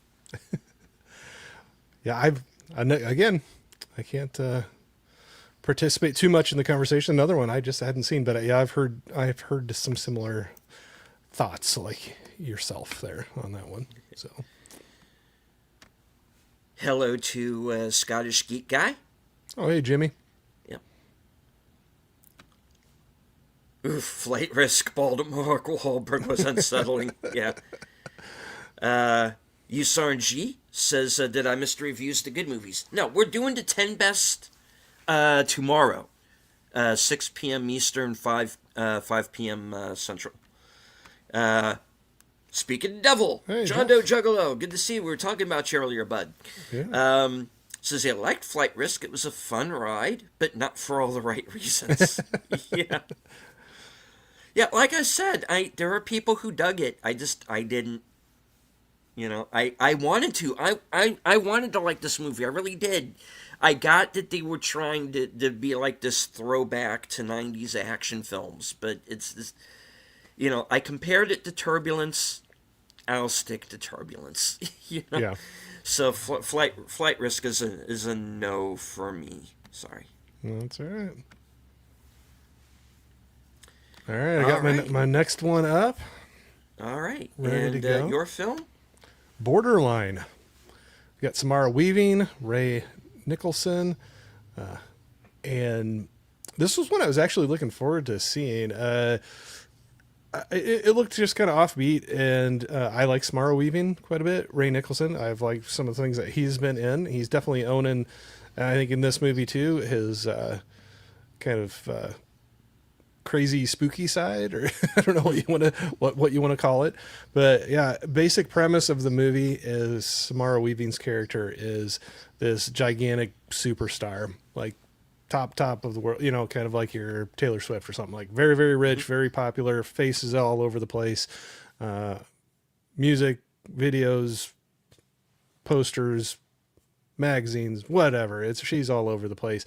Ray Nicholson's character is Not quite all there, and he's got some I don't know if it's like thoughts of grandeur or delusion, whatever you want to call it, but he is just positive that the two of them are in love and meant to be together, and the movie is his pursuit of how he's going to make that happen for them to get married this one night. And I just think the story, the movie is all over the place. It's really a mess. It was disappointing. Like I said, the two of them being in it, and I was like, oh, this looks kind of edgy or something a little different. It goes from like, it's probably going for like kind of a dark comedy, but then it gets like super serious, and then it goes back to dark comedy. It's just kind of, I don't know, all over the place. And there was like a ton of characters in this too. Not all of them for a long period of time, but it just, I don't know. It just felt like kind of a jumbled mess to me, and yeah, I was let down. So there you go. Borderline is my next one. All right. I can't really say anything to this one because I didn't see it. Yeah, it was like I said, the trailer I saw, and then the two of them were in it. I definitely wanted to check it out. It was on streaming when I saw it, but yeah, it was disappointing for me. But I'll say, Ray Nicholson, he did play the you get kind of creeped out or spooked out or whatever. He definitely plays that character well in some of the spots in this movie too. So. All right, that's sorry not to be too short on some of these, but it's just kind of like that's just what it is. So it's kind of all over the place. All right. So my number 4, Tornado. Oh, I don't know that one. And this is the part of the show I wish Sen were here for. Okay, so Tornado is a movie that was that came out last year, And that's all you got to say about that. and it was, this is a film that was advertised as being this kind of Kill Bill type action thriller about this young woman who becomes a samurai by avenging the death of her father by this criminal gang. That's not the film. That's not what happens at all.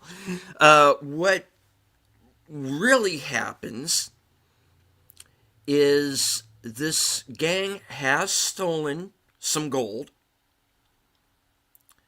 They keep their eyes off of the gold for a moment. It is then swiped by a young boy who meets up with our lead character later on.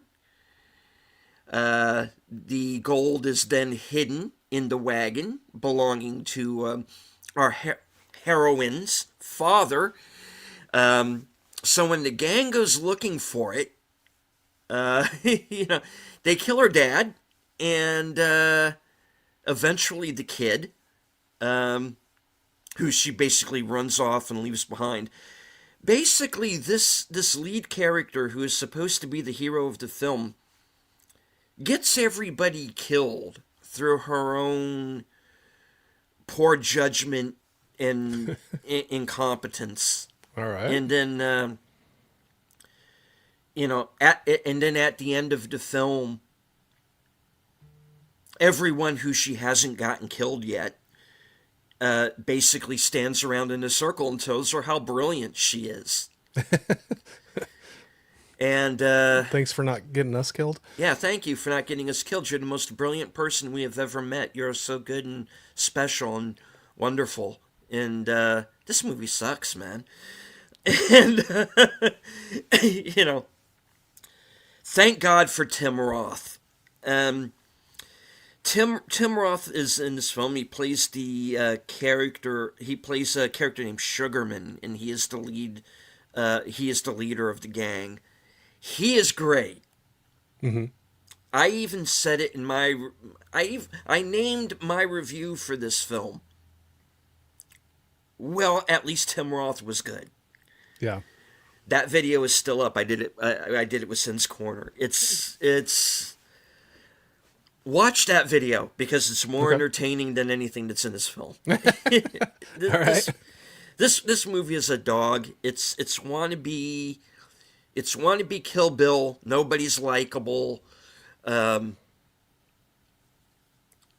Sin said, she was waiting for the lead character to commit seppuku. And you're kind of wishing she would. But no. And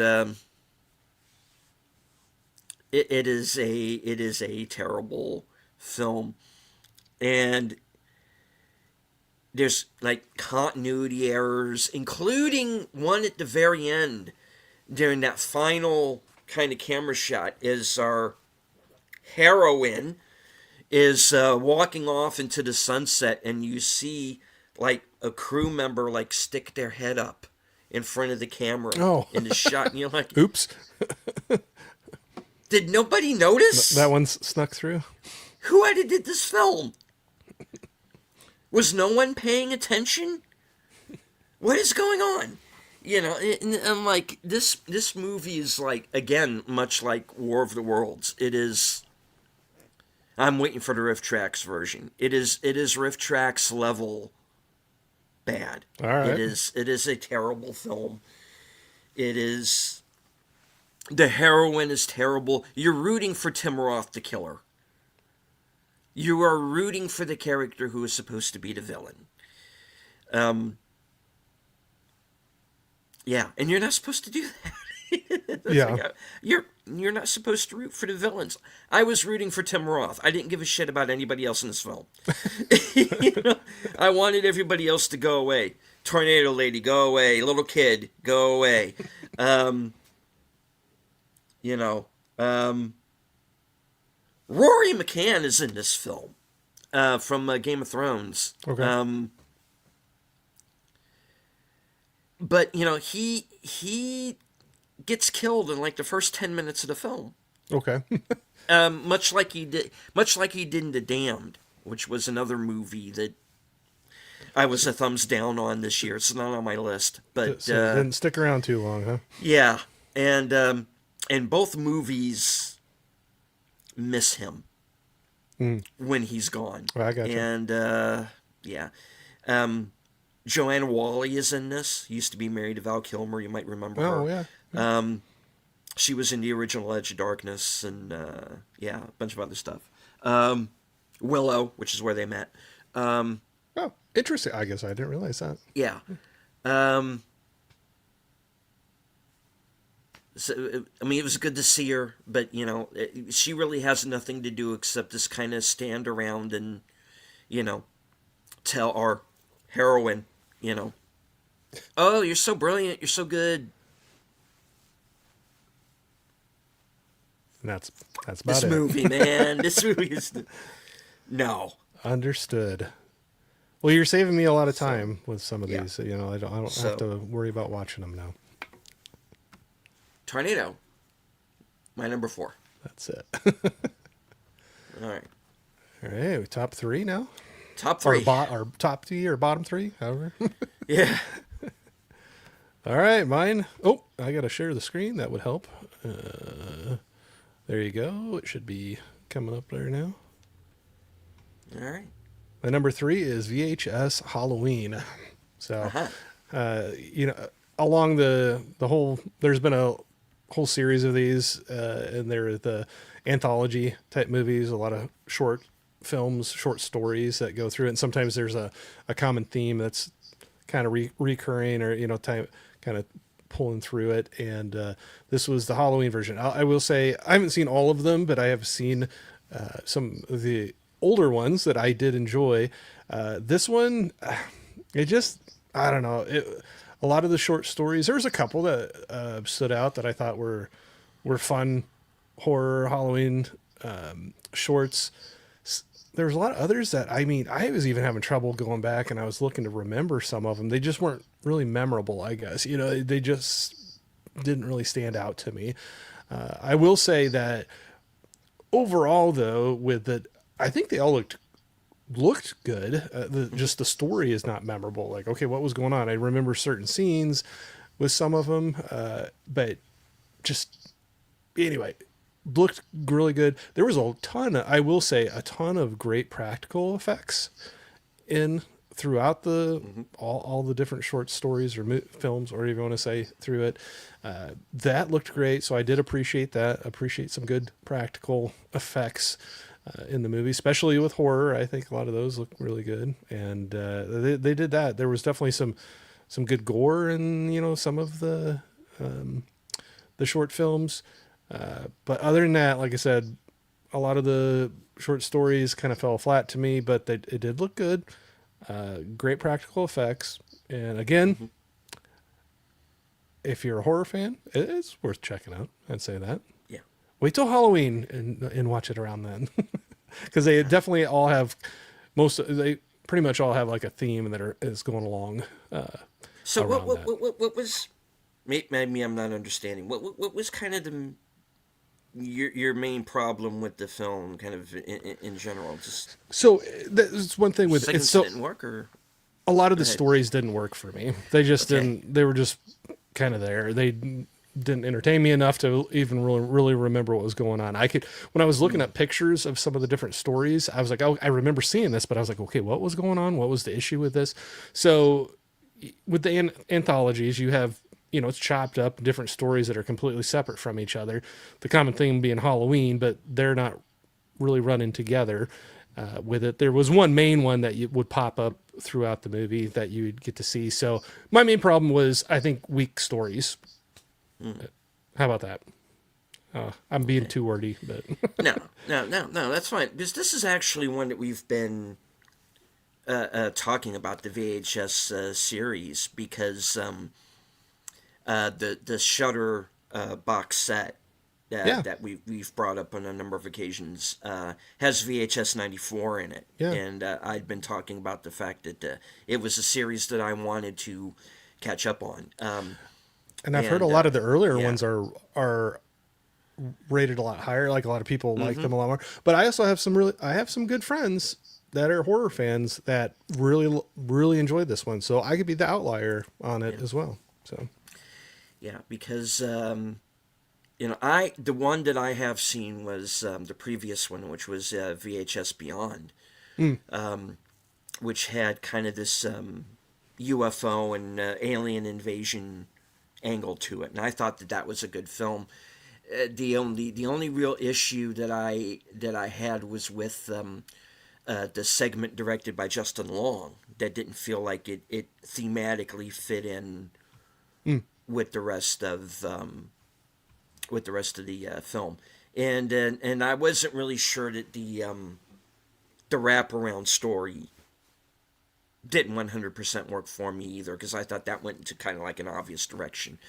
But other than that, I thought it was great. There's one segment that's kind of like the creepiest Twilight Zone episode you would ever see. And it really goes into body horror too, like a mother effer. there's also a little bit of that in there too. And there was another, and then there was another segment where basically these people were skydiving, hit a UFO, Yeah. and so they have to survive that, get out of the plane, get out of the air before they're taken out, and then, surviving this thing once they've landed. And I'm waiting for the directors of that. I go, like, give these guys, like, the next Die Hard or something. I mean, that would be great. Yeah. So, yeah, it's a series I want to catch up with. The reason why I was kind of hesitant about VHS Halloween and why I didn't get to it was there is a segment in it that now that we've heard a couple of things in the news of late, kind of has a whole new, kind of even darker meaning to it. And I was kind of worried about, ooh, how dark is this gonna get, you know? Yeah. And so I kind of stayed away from it, but I might get back to it. Yeah. I don't know. Like I said, I might be an outlier on this one. Yeah. But yeah, the VHS series is one that I want to catch up on. I hear Viral is not that seems to be the one that's kind of universally hated, but yeah, I'm curious about it, and yeah, I'll probably get to this one eventually, folks. I had intended to watch it and review it. I even had Fletcher Williams do up a thumbnail for it. I just never got to the film, and I don't know. Maybe I'll do a review sometime down the line as like a members only thing, or maybe I'll just do it here on the channel. I don't know, but yeah, So that's fine. we'll get to it. All right, my number 3. Him. I've hardly seen any of them that you've had on here, so if I did not see this with, okay, go ahead. Sorry. All right, now this is a movie that was very highly advertised on Jordan Peele's name. Jordan Peele did not direct this movie. He is a producer on it, nothing more. But unfortunately, since his name was all over the advertising for the film, everyone just assumes, yes, he directed this. He didn't. Yeah. But it plays like something that he could have. Yeah. This was another Blacklist script, actually. And that unfortunately apparently the script was much better than what ended up in the film. And basically, you have the idea is that you get the lead character as a young boy watching Marlon Wayans' character on television win the big game, and then he gets Joe Theismann. He's very badly injured, but yet somehow manages to come back from this kind of major injury very, very quickly. How did he manage this, I wonder? Well, stay tuned and we'll tell you. So, the lead character, who's Cameron, he grows up. He is the big prospect for the next season, to come out of college and go to the pros for the UFL, because the NFL saw this movie and went, no, we're not going to involve ourselves, and which with all the stuff they're into now is really quite amazing that it was this movie that gave them pause. But anyway, so he gets popped on the noggin, and he's out of it. So, but Marlon Wayans, realizing that, hey, this kid is a big fan, and he's getting constantly compared to me. I'm going to run him through my own training camp.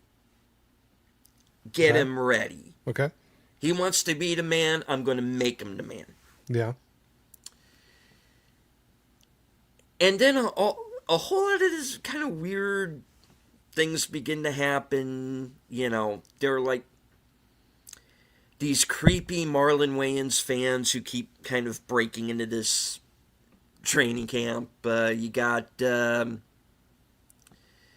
You've got this team doctor that's acting creepy. He's played by Jim Jeffries, who was the guy who was in Wilfred, the Elijah Wood series, where he's the guy in the dog suit. Yeah. And everybody sees the dog, but Elijah Wood sees a guy in a dog suit. So, weird show. But, yeah. So, all of these weird things are happening. Things are getting, increasingly creepy, increasingly violent. And then, and Marlon Wayans' character is this got like this creepy wife who's like always hitting on Cameron all the time, and it's like I didn't even know she was his wife until like literally like the last 10 minutes of the film. Was, oh, she's supposed to be his wife. Okay, they don't exactly spell that out, but okay, which is just one of the problems of this movie that spells nothing out. Yeah. Nothing happens until literally like the last 10 or 15 minutes. You know, it's just, it's set up and then set up and then set up, and then you have this violent confrontation at the end, you know, where you realize it's what's really going on. Cop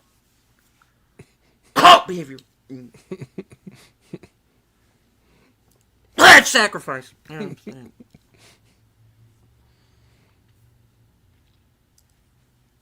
Illuminati. Anyway, and it's also half baked. Yeah. The kid's a plank of wood. You know, it's just, again, it's one of those, it's just a bunch of rich white guys and blood sacrifice and all this, you know, crap. And just, I was bored through much of it. And just, I don't know if that final bit of action was thrown in because they realized, holy crap, nothing's happening in this movie. Yeah. But it just feels like it's so... It just feels so tacked on, you know, and you kind of realizing that there are these people in his life that he can't trust, and it's this whole Rosemary's Baby of everything has been a setup from the start and all of this, and like... You know, and he's got like this Jerry Maguire type agent who's kind of like in on the whole plot, and it's like, and as he's like on the ground crawling away, trying to get away from this massacre, and I'm like, don't tell him you're going to S his D, please tell me, don't say that, and then he says it, and I'm like, fuck this movie, you know, this is crap, no. Don't see this movie. It's a nothing burger. And I feel sorry for Jordan Peele. Because everybody thinks he directed this thing, and he didn't. And it is such a piece of crap. Yeah. And it's boring. And it's overly gory for no reason. And you know where it's going to go from the jump. And... yeah.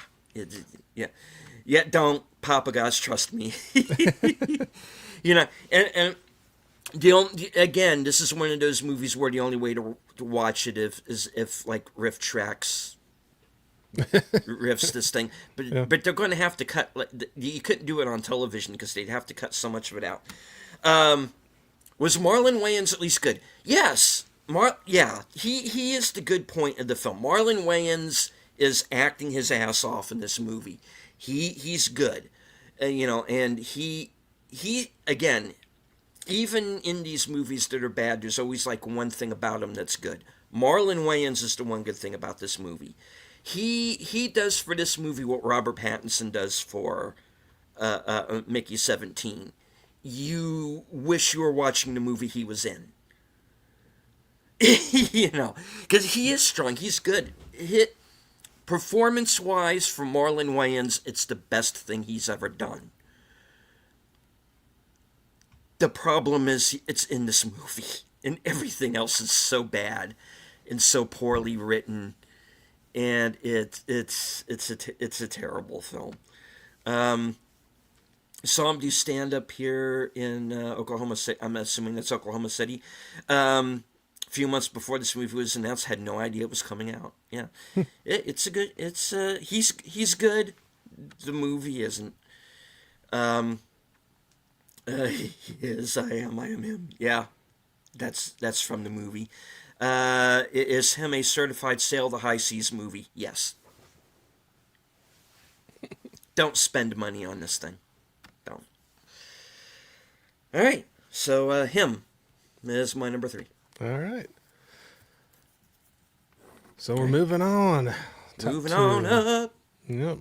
So my next one I got here is Jurassic World Rebirth, which, funny enough, was actually one of our mystery movie night movies as well, and which I was really surprised because that was a bigger budget, bigger franchise movie that I wasn't expecting to see as part of that. But yeah, we have somewhere in the future there's been changes and dinosaurs spread and now they're dying off, and there's like this island in like Ecuador or off Ecuador or something like that where it fits their habitat, and a lot of them are held up there basically. And there's been some medical breakthrough that something along the lines, if they can get the DNA of, I can't remember, a few of the larger dinosaurs that are there, they are figuring out ways to help cure heart disease. And so they put together this force with a bunch of money to, oh, absolutely. But, it was, and you know, a lot of people like it, and so you might get mad at me with this one, but, anyway, they put this team together, of almost like mercenaries and the scientist, and set them off to go collect this DNA to bring it back. So that's the basic story. Along the way, things start happening. I think that the story just was really weak, and they came across, like, there's also they insert this whole other family that they're randomly, completely unrelated, traveling, I don't know if sailing the seas, and they're out there and they capsize in this dinosaur infested water, and they get rescued by the team, this crack team that's going after the DNA, and they ride along with them for a little while.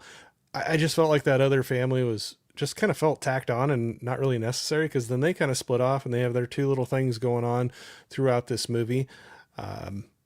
Yeah, it definitely, the effects looked really good. There was a lot of things that looked pretty in it, but I thought that was a weak story. The insertion of that family just felt unnecessary and just kind of tacked on. I don't know. It just felt weird, but I felt like they were trying to add in some little comedic elements to it. And that's what they were bringing into it. And then there was just some things that happened within the movie of how certain, like, scary versions of some of the dinosaurs get out. Like this whole, I don't know, probably $1 billion facility, not to give away too much, but there's a big problem that happens basically because of a candy wrapper. And I'm like, come on, with all this money and all this technology, there's like a Snickers wrapper that causes like this whole calamity. And then also, I love, somebody pointed out, I didn't come up with this myself, but you look at the creature that they were making that's in the behind them and on the poster there.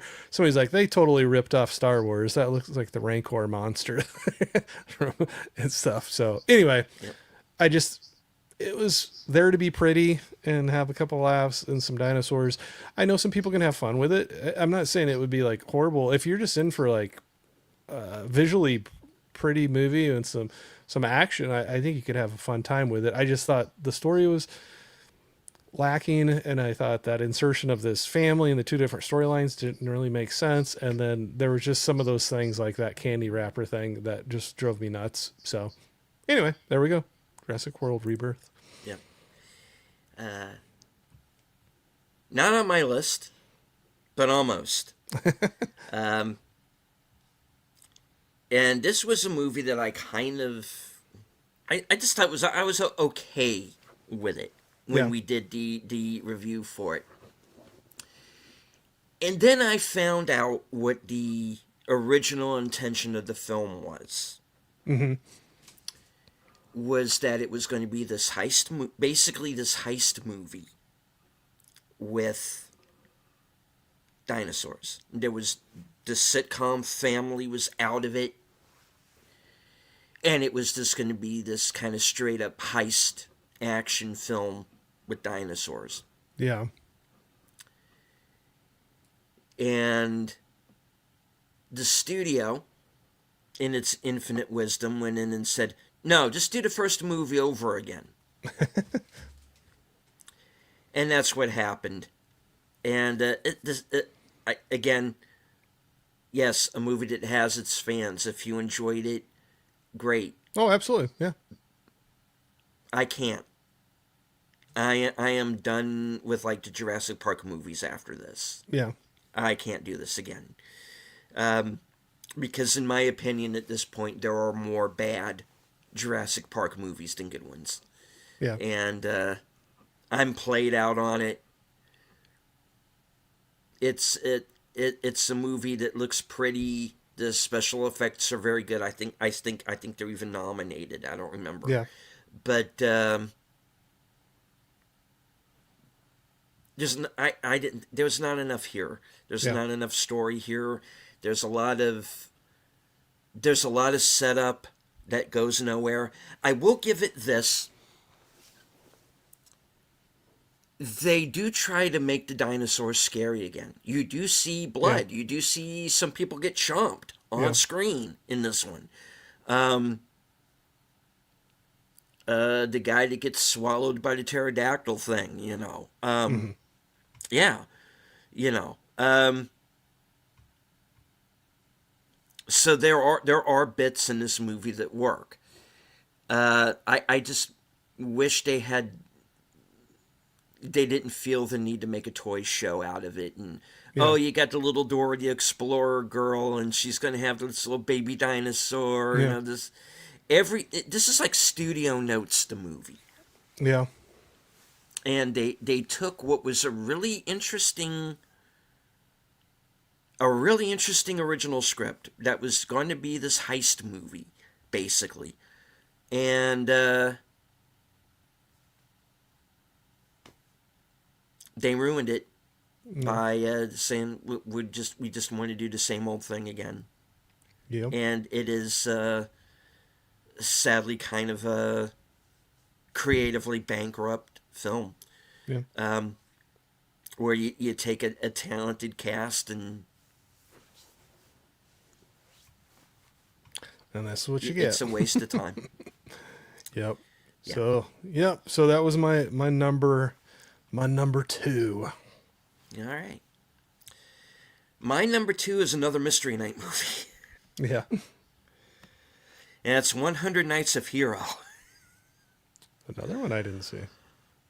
Oh, my God. Okay. And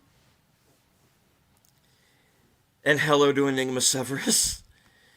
All right. So this is Micah Monroe, Emma Corrin, Richard E. Grant, Felicity Jones, sadly in the movie that was not Train Dreams. And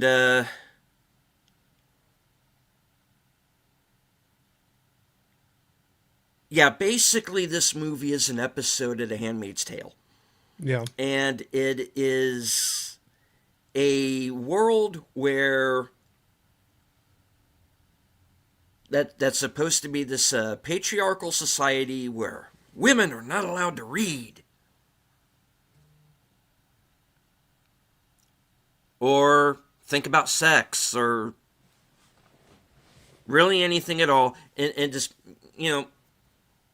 go stand in the corner, basically. All right, so the story is Micah Monroe's husband basically,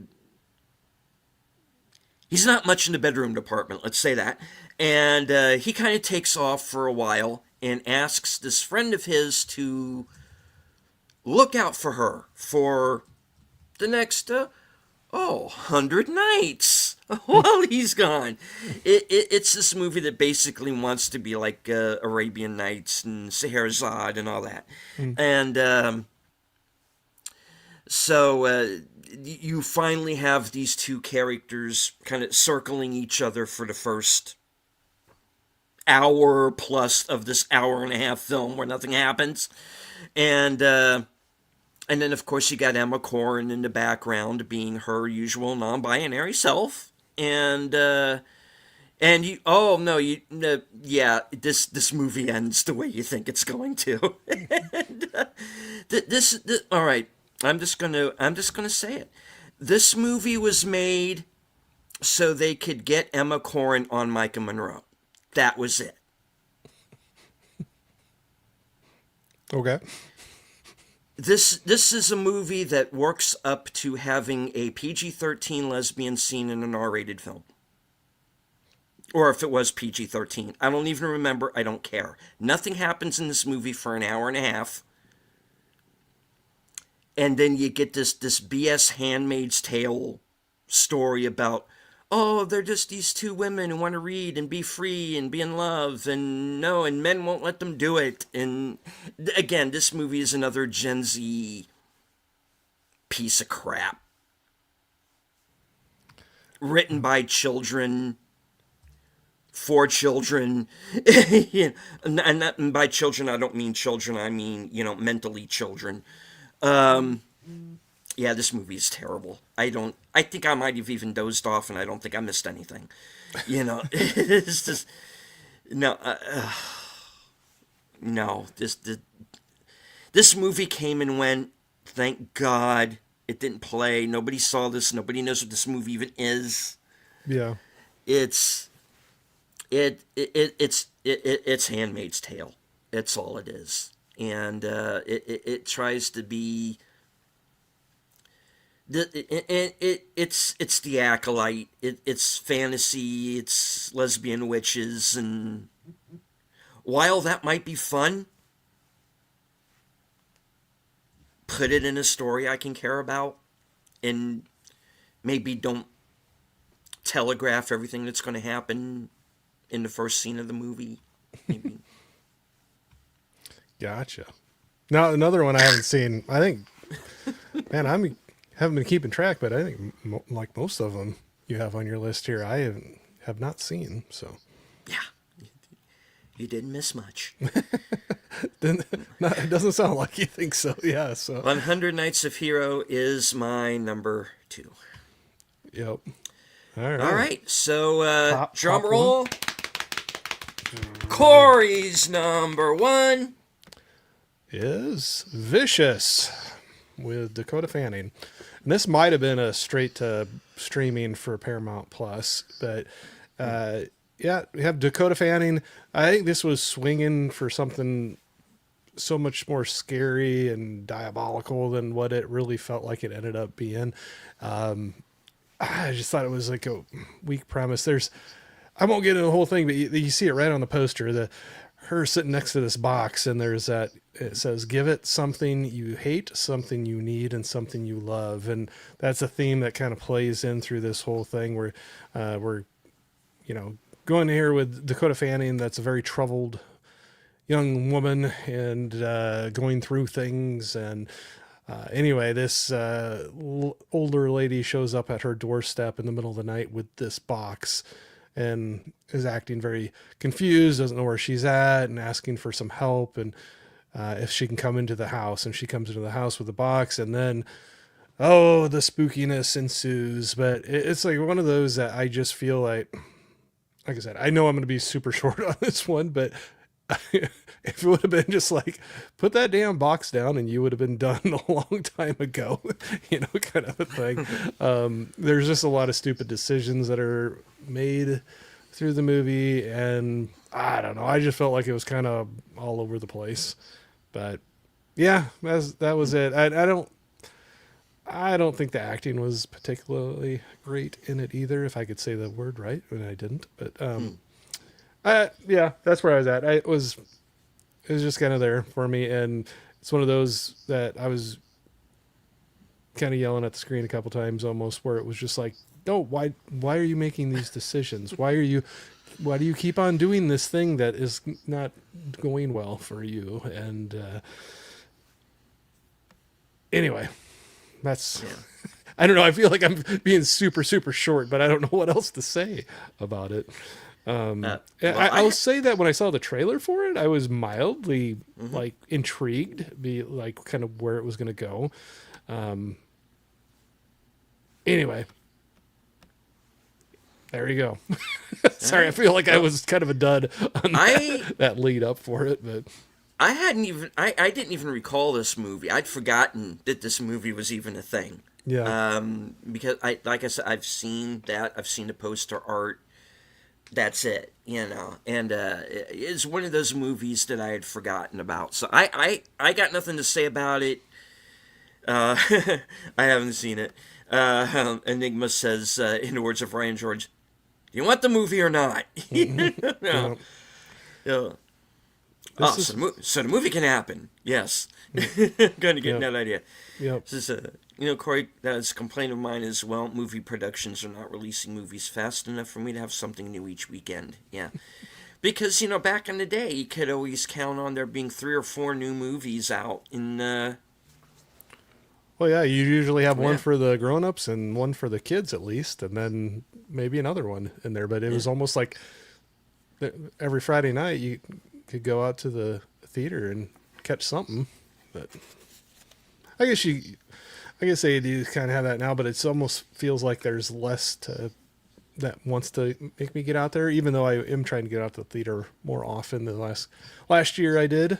I met my goal of getting there more often, and this year, hopefully, going to be on track to do that as well. So, I like to go out and support, especially when we're talking about some of the,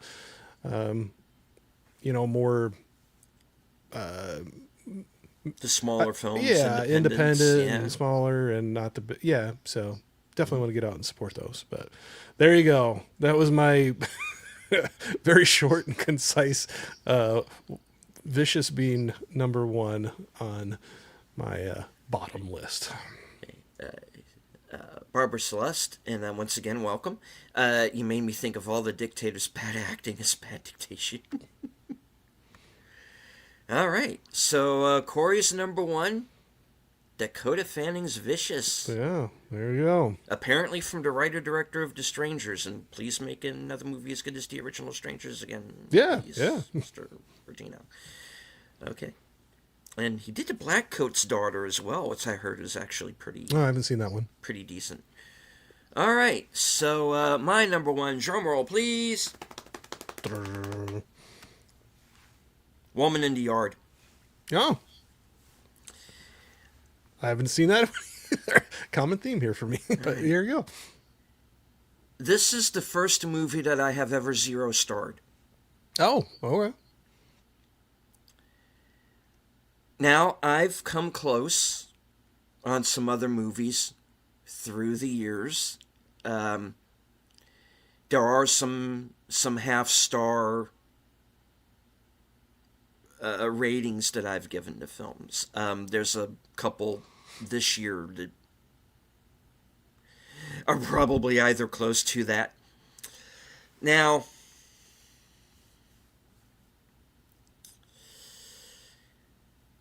the movie in and of itself is not a bad premise because it is about a family in different stages of grief.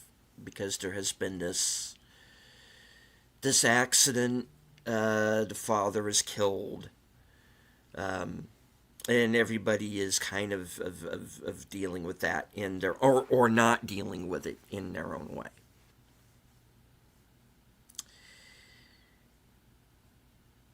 And then, of course, this apparition, the woman in the yard, as you see there in the poster art, and she's getting closer and closer to the house until eventually, of course, in the third act, she gets inside and wreaks havoc.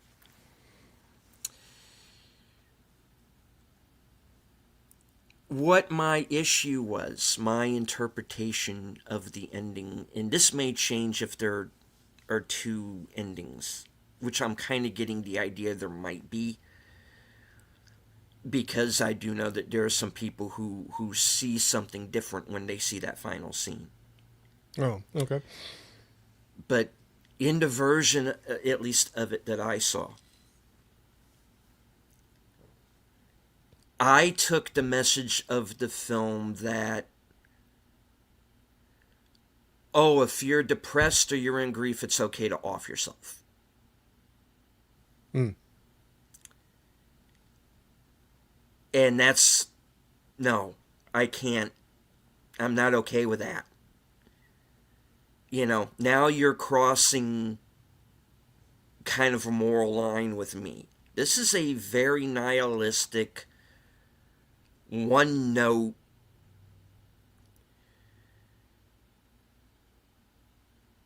I don't know what this movie was in aid of. Except to say that if you're depressed or you're in grief, oh, okay, just go ahead and off yourself, and then your kids will be there with you in the afterlife. You know. Oh, and speaking of the kids, the child acting in this is pretty awful, and you know, and it's not their fault. They're just not written very well, and the way that you know the mother treats them throughout is not great either. She's not a good parent. She's flighty. You know, they move out to the country for her so that she can get out of the city. Then she wants to move away again, and it's just, this woman is just all over the place. And you kind of get the idea from very early on, just there wasn't anything. There was something wrong with her before that, and this is obviously a woman who needs help. Mm-hmm. Who, if she's not mentally disturbed, she's getting there.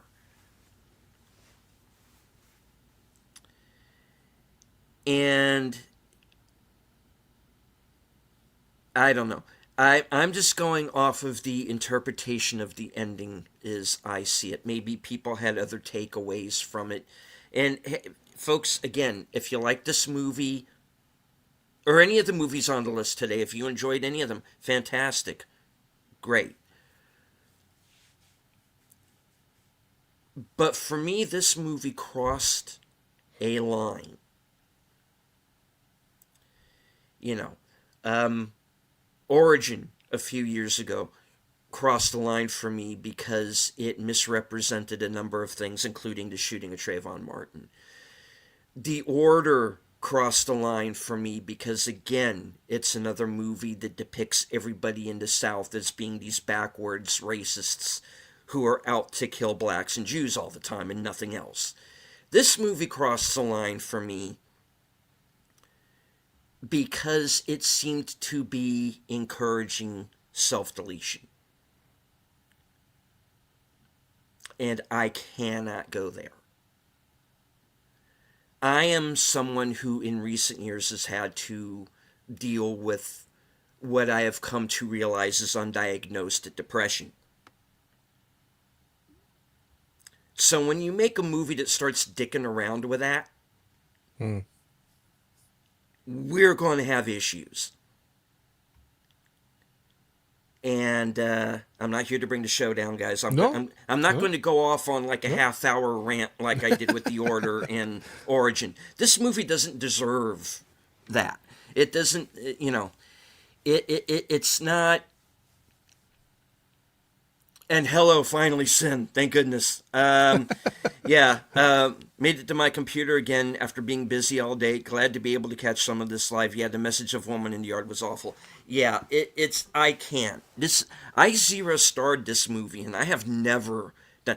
Ever since I have been publicly reviewing films, I have never zero-starred a movie. The only time I'm going to do that is when a movie is so, to me, morally repugnant that I can't. Every movie, no matter how bad, is going to get a rating of some sort. But when you cross that kind of a line with me, that's it. I cut you off at the neck. Everybody who was involved in this movie should be ashamed of themselves. Yeah, she got her happy ending after she offed herself. Not okay. Yeah, that is not okay. That is not a message that Hollywood needs to send. You don't make these movies that are nihilistic and you say it's okay to off yourself. I don't know what is going on in Hollywood right now. And I've been trying to censor myself through this whole show, but I'm going to let this one go and be a PG-13. Hollywood, you best unfuck yourself. Okay? Because I, for one, am done with these nihilistic messages, with this going after certain groups of people like you've been doing. You need to tell these Hollywood actors to shut up, make a movie, or AI is going to eat. Not only is AI going to eat your lunch, we as YouTubers are going to do it.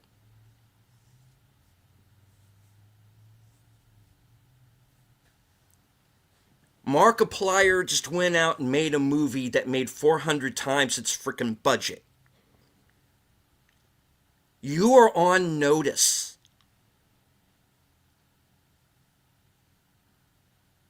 Stop screwing around. Tom Cruise is not going to last forever. Brad Pitt isn't going to last forever. You're losing your stars. You're losing the legends. They're dying off, literally dying off by the day. And there's no one to replace them. Who's going to replace them? Little Timmy Chalamet? No.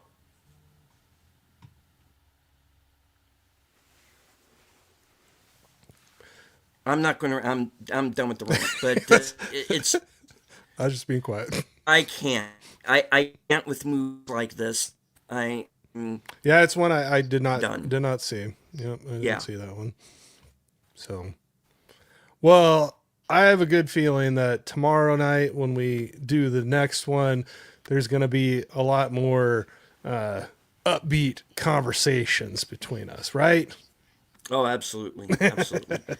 All right, a few. Oh, the chat is jumping. Give me a minute. Okay, deleted. This is why Catcher in the Rye was also banned from a lot of schools, because the message was taken so sincerely. I mean, we're not understanding the negative thinking into work. Yeah, I actually do like Catcher in the Rye. I'm sorry. I read that at exactly the right time or the wrong time, depending on your point of view. So, yeah. All right. H is for Hawk might be a really good movie for you, deleted. I took it to heart. I think you'll really enjoy that one. Love the actress. Well, let me know in the the chat who the actress is, and maybe I might love her. I don't know.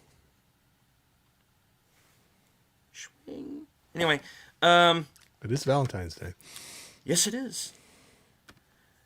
Since I'm not much for trigger warnings, but I felt if any movie was needed on, it was that. Yeah. She also says, just saw Cold Storage, not bad. Just a normal, relaxed movie. All right. It's the Liam Neeson. Yeah. Yeah, All right. I saw a trailer for it. Yeah. Enigma says, Hollywood is run by a very specific supernatural evil entities. This is only natural for what they're sharing. Yeah, I mean, those last, like, 3 or so movies that are on my list, those are the ones that are the true dogs. And they are the ones that really put out a message that it is like this kind of borderline, if not straight up evil. And they were kind of icky. And yeah, but a lot of movies on my list were just boring. But those last few, I got to question the people who were involved with them. About what exactly are you on about there, pal? You know, where have you been spending your nights? Because it's not a world I want to live in. Barbara Celeste, it's not Valentine's, it's National Single Awareness Day. And I like yes, that. I am aware of that. I That's like very that. good. I like that, yeah. I like that. Right. I don't celebrate Valentine's Day anyway, so I like that. Well, you don't have to. You know, you're attached, you're good. You know? Well, it depends who you ask about that. Oh, well, yeah. Okay. About whether you should celebrate it or not. Not the attached thing. Okay. Thank you for clarifying. Yeah, well, If the way I Francis said is that, listening. Yeah. I've said some things earlier in the movie or in the stream, and you were like, "What?" And I'm like, "No, I didn't mean it that way." All right. This was great. Thank you, Jamie Lynn. Yeah, thanks for hanging All out. right. So, yeah, like I said earlier in the show, you know, let us know in the comments what what were your 10 worst movies of the year, or movies that you were disappointed by or thought could have been better? Yeah. Because whenever anybody does one of these 10 best or worst shows like this, I read the comments on other people's channels just to see what other people are thinking, and I want to do that here. Let us know. The Horror Cat Dad says double whammy day for me. It's also the wife's birthday. Oh, nice. Oh, Yeah, better, nice. better not forget that day. Don't or this forget that then. day. Yeah, exactly. There will be much bloodshed. Okay. All right. Well, this was fun, man. Indeed. So, like I said, we're going to be back tomorrow night at the same time, 6 p.m. Eastern, 5 p.m. Central, for the best of 2025, which we're calling Oscar-worthy? Nah, better. Okay, so, Corey, what do you have coming up? I'm just hanging out with you tomorrow night, and then I do have a couple other things coming up. Monday night, I'm going to be over on Fans of Something. They have a little game night that's going on that I will be one of the contestants going up against a fun group of people. So yeah, we're going to be over there. And then after that, I'm going to have to take a look. So I know there's some busyness coming up soon, but yeah, looking forward to tomorrow night and getting into our positive movies. That's it. All right. And Enigma says the actress in H is for Hawks, Claire Foy. From Girl in the Spiderweb. Yeah. And First Man. Yeah. Okay. Cool. All right. As for myself, in about 75, 80 minutes or so, I'm going to be joining Big Al Presents, along with Troy Pacelli and Netters Network for Films with Friends. And tonight's movie, Saturday the 14th, from 1981. Richard Benjamin and Paula Prentice playing a couple who move into a new home with their family and find out that there is a certain book inside that could cause the end of the world as we know it. And it's kind of a fun little horror comedy from my childhood. I'm looking forward to seeing this again. It's gonna be a fun show. So join us over there. Also, my friend, my partner in crime, the Toxic Gunslinger, Outlaw Bill, is also hosting a special Valentine's Day edition of After Hours Karaoke. So right after I'm done on Films with Friends, I'm going to stop off over there and do a few rounds of karaoke over there. Tomorrow, of course, like I said, 6 p.m. Oh, before that, Western Cinema Presents. Bill and myself, the show is back. And we're doing one for the ladies. A little special Valentine's Day edition. The Longest Ride with Scott Eastwood, Britt Robertson, and Alan Alda. I have not seen the film. I think it's like a Nicholas Sparks novel or something like that. But whatever. Okay. So you'll be getting my genuine reaction to that film. And, of course, you'll get the trivia at the end of the show. And hello to Gorilla's Random Thoughts. Good to see you, sir. All right. Let's see. Then we come back here, 6 p.m., Corey and I, for the best of.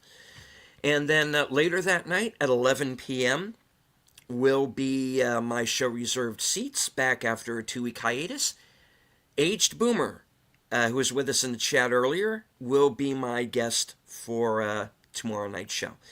Then, of course, I am going to be on the panel for Last Call, Members Night at the Movies, over on Troy's channel. Become a member of his channel, and you can watch the film along with us. It's going to be from 1984, Hard to Hold, with Rick Springfield.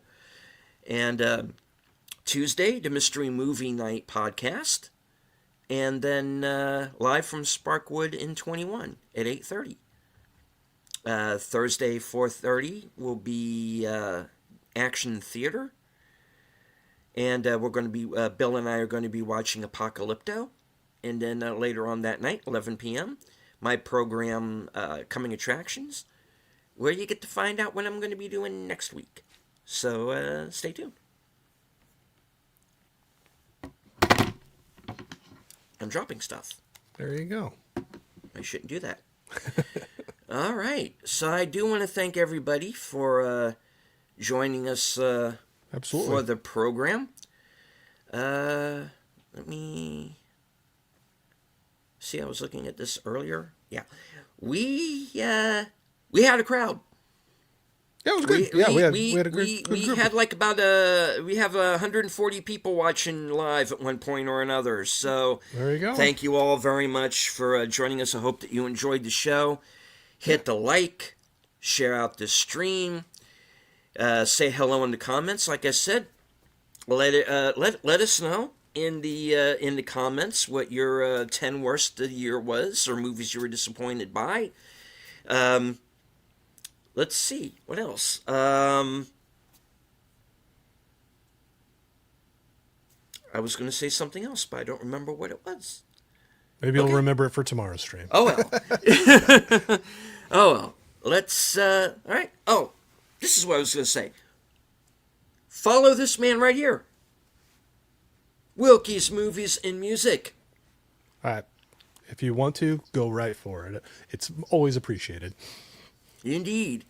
Memberships available on both his channel and mine. So, There you go.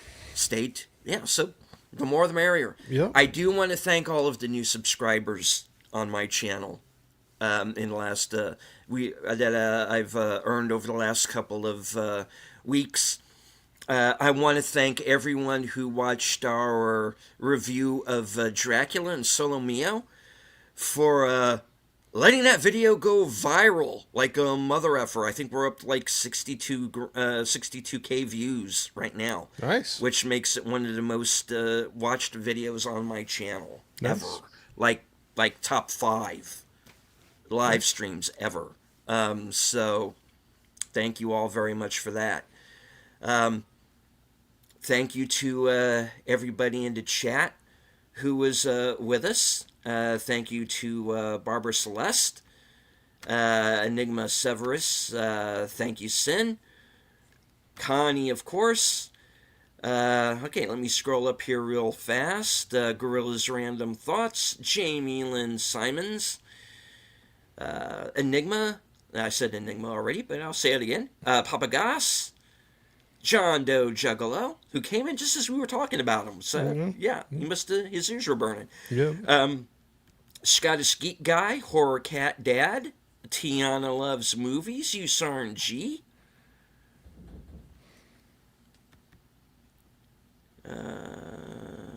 Like I said, Boomer, Abracius Productions is a new name, so good to see you. Not a big fan of AI, that guy, so can't say I blame him. Sashi, Lieutenant Giratina, Princey Movies. All right. I think that was everybody who was in the chat. And also, thank you to everybody who was lurking. You do not have to engage in the chat. Just as long as you enjoyed the show, hit the like, shout out the stream, all that good stuff. All right. So, Corey, any last words before we wrap it up? No, it was just, other than it was a lot of fun, and looking forward to tomorrow night. Yeah. Right on. All right. So, as I always say at the end of every broadcast from HQ and all points north, south, east, west, and beyond, good night. Take care, stay strong, be safe and healthy. As Eric 13 would say, watch more fucking film, because this is how we win. I'll see you over on Films with Friends in about an hour. Take care. I have theme music now. I will now play it. Good night.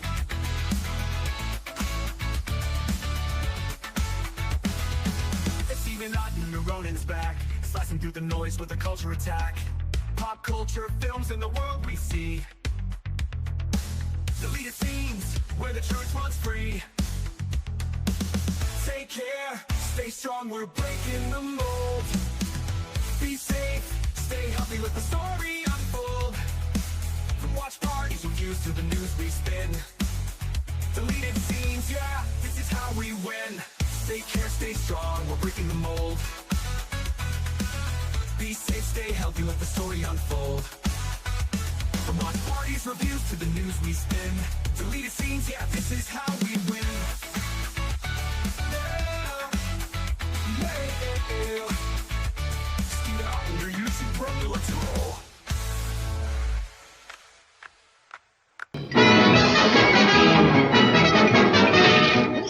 That's all, folks.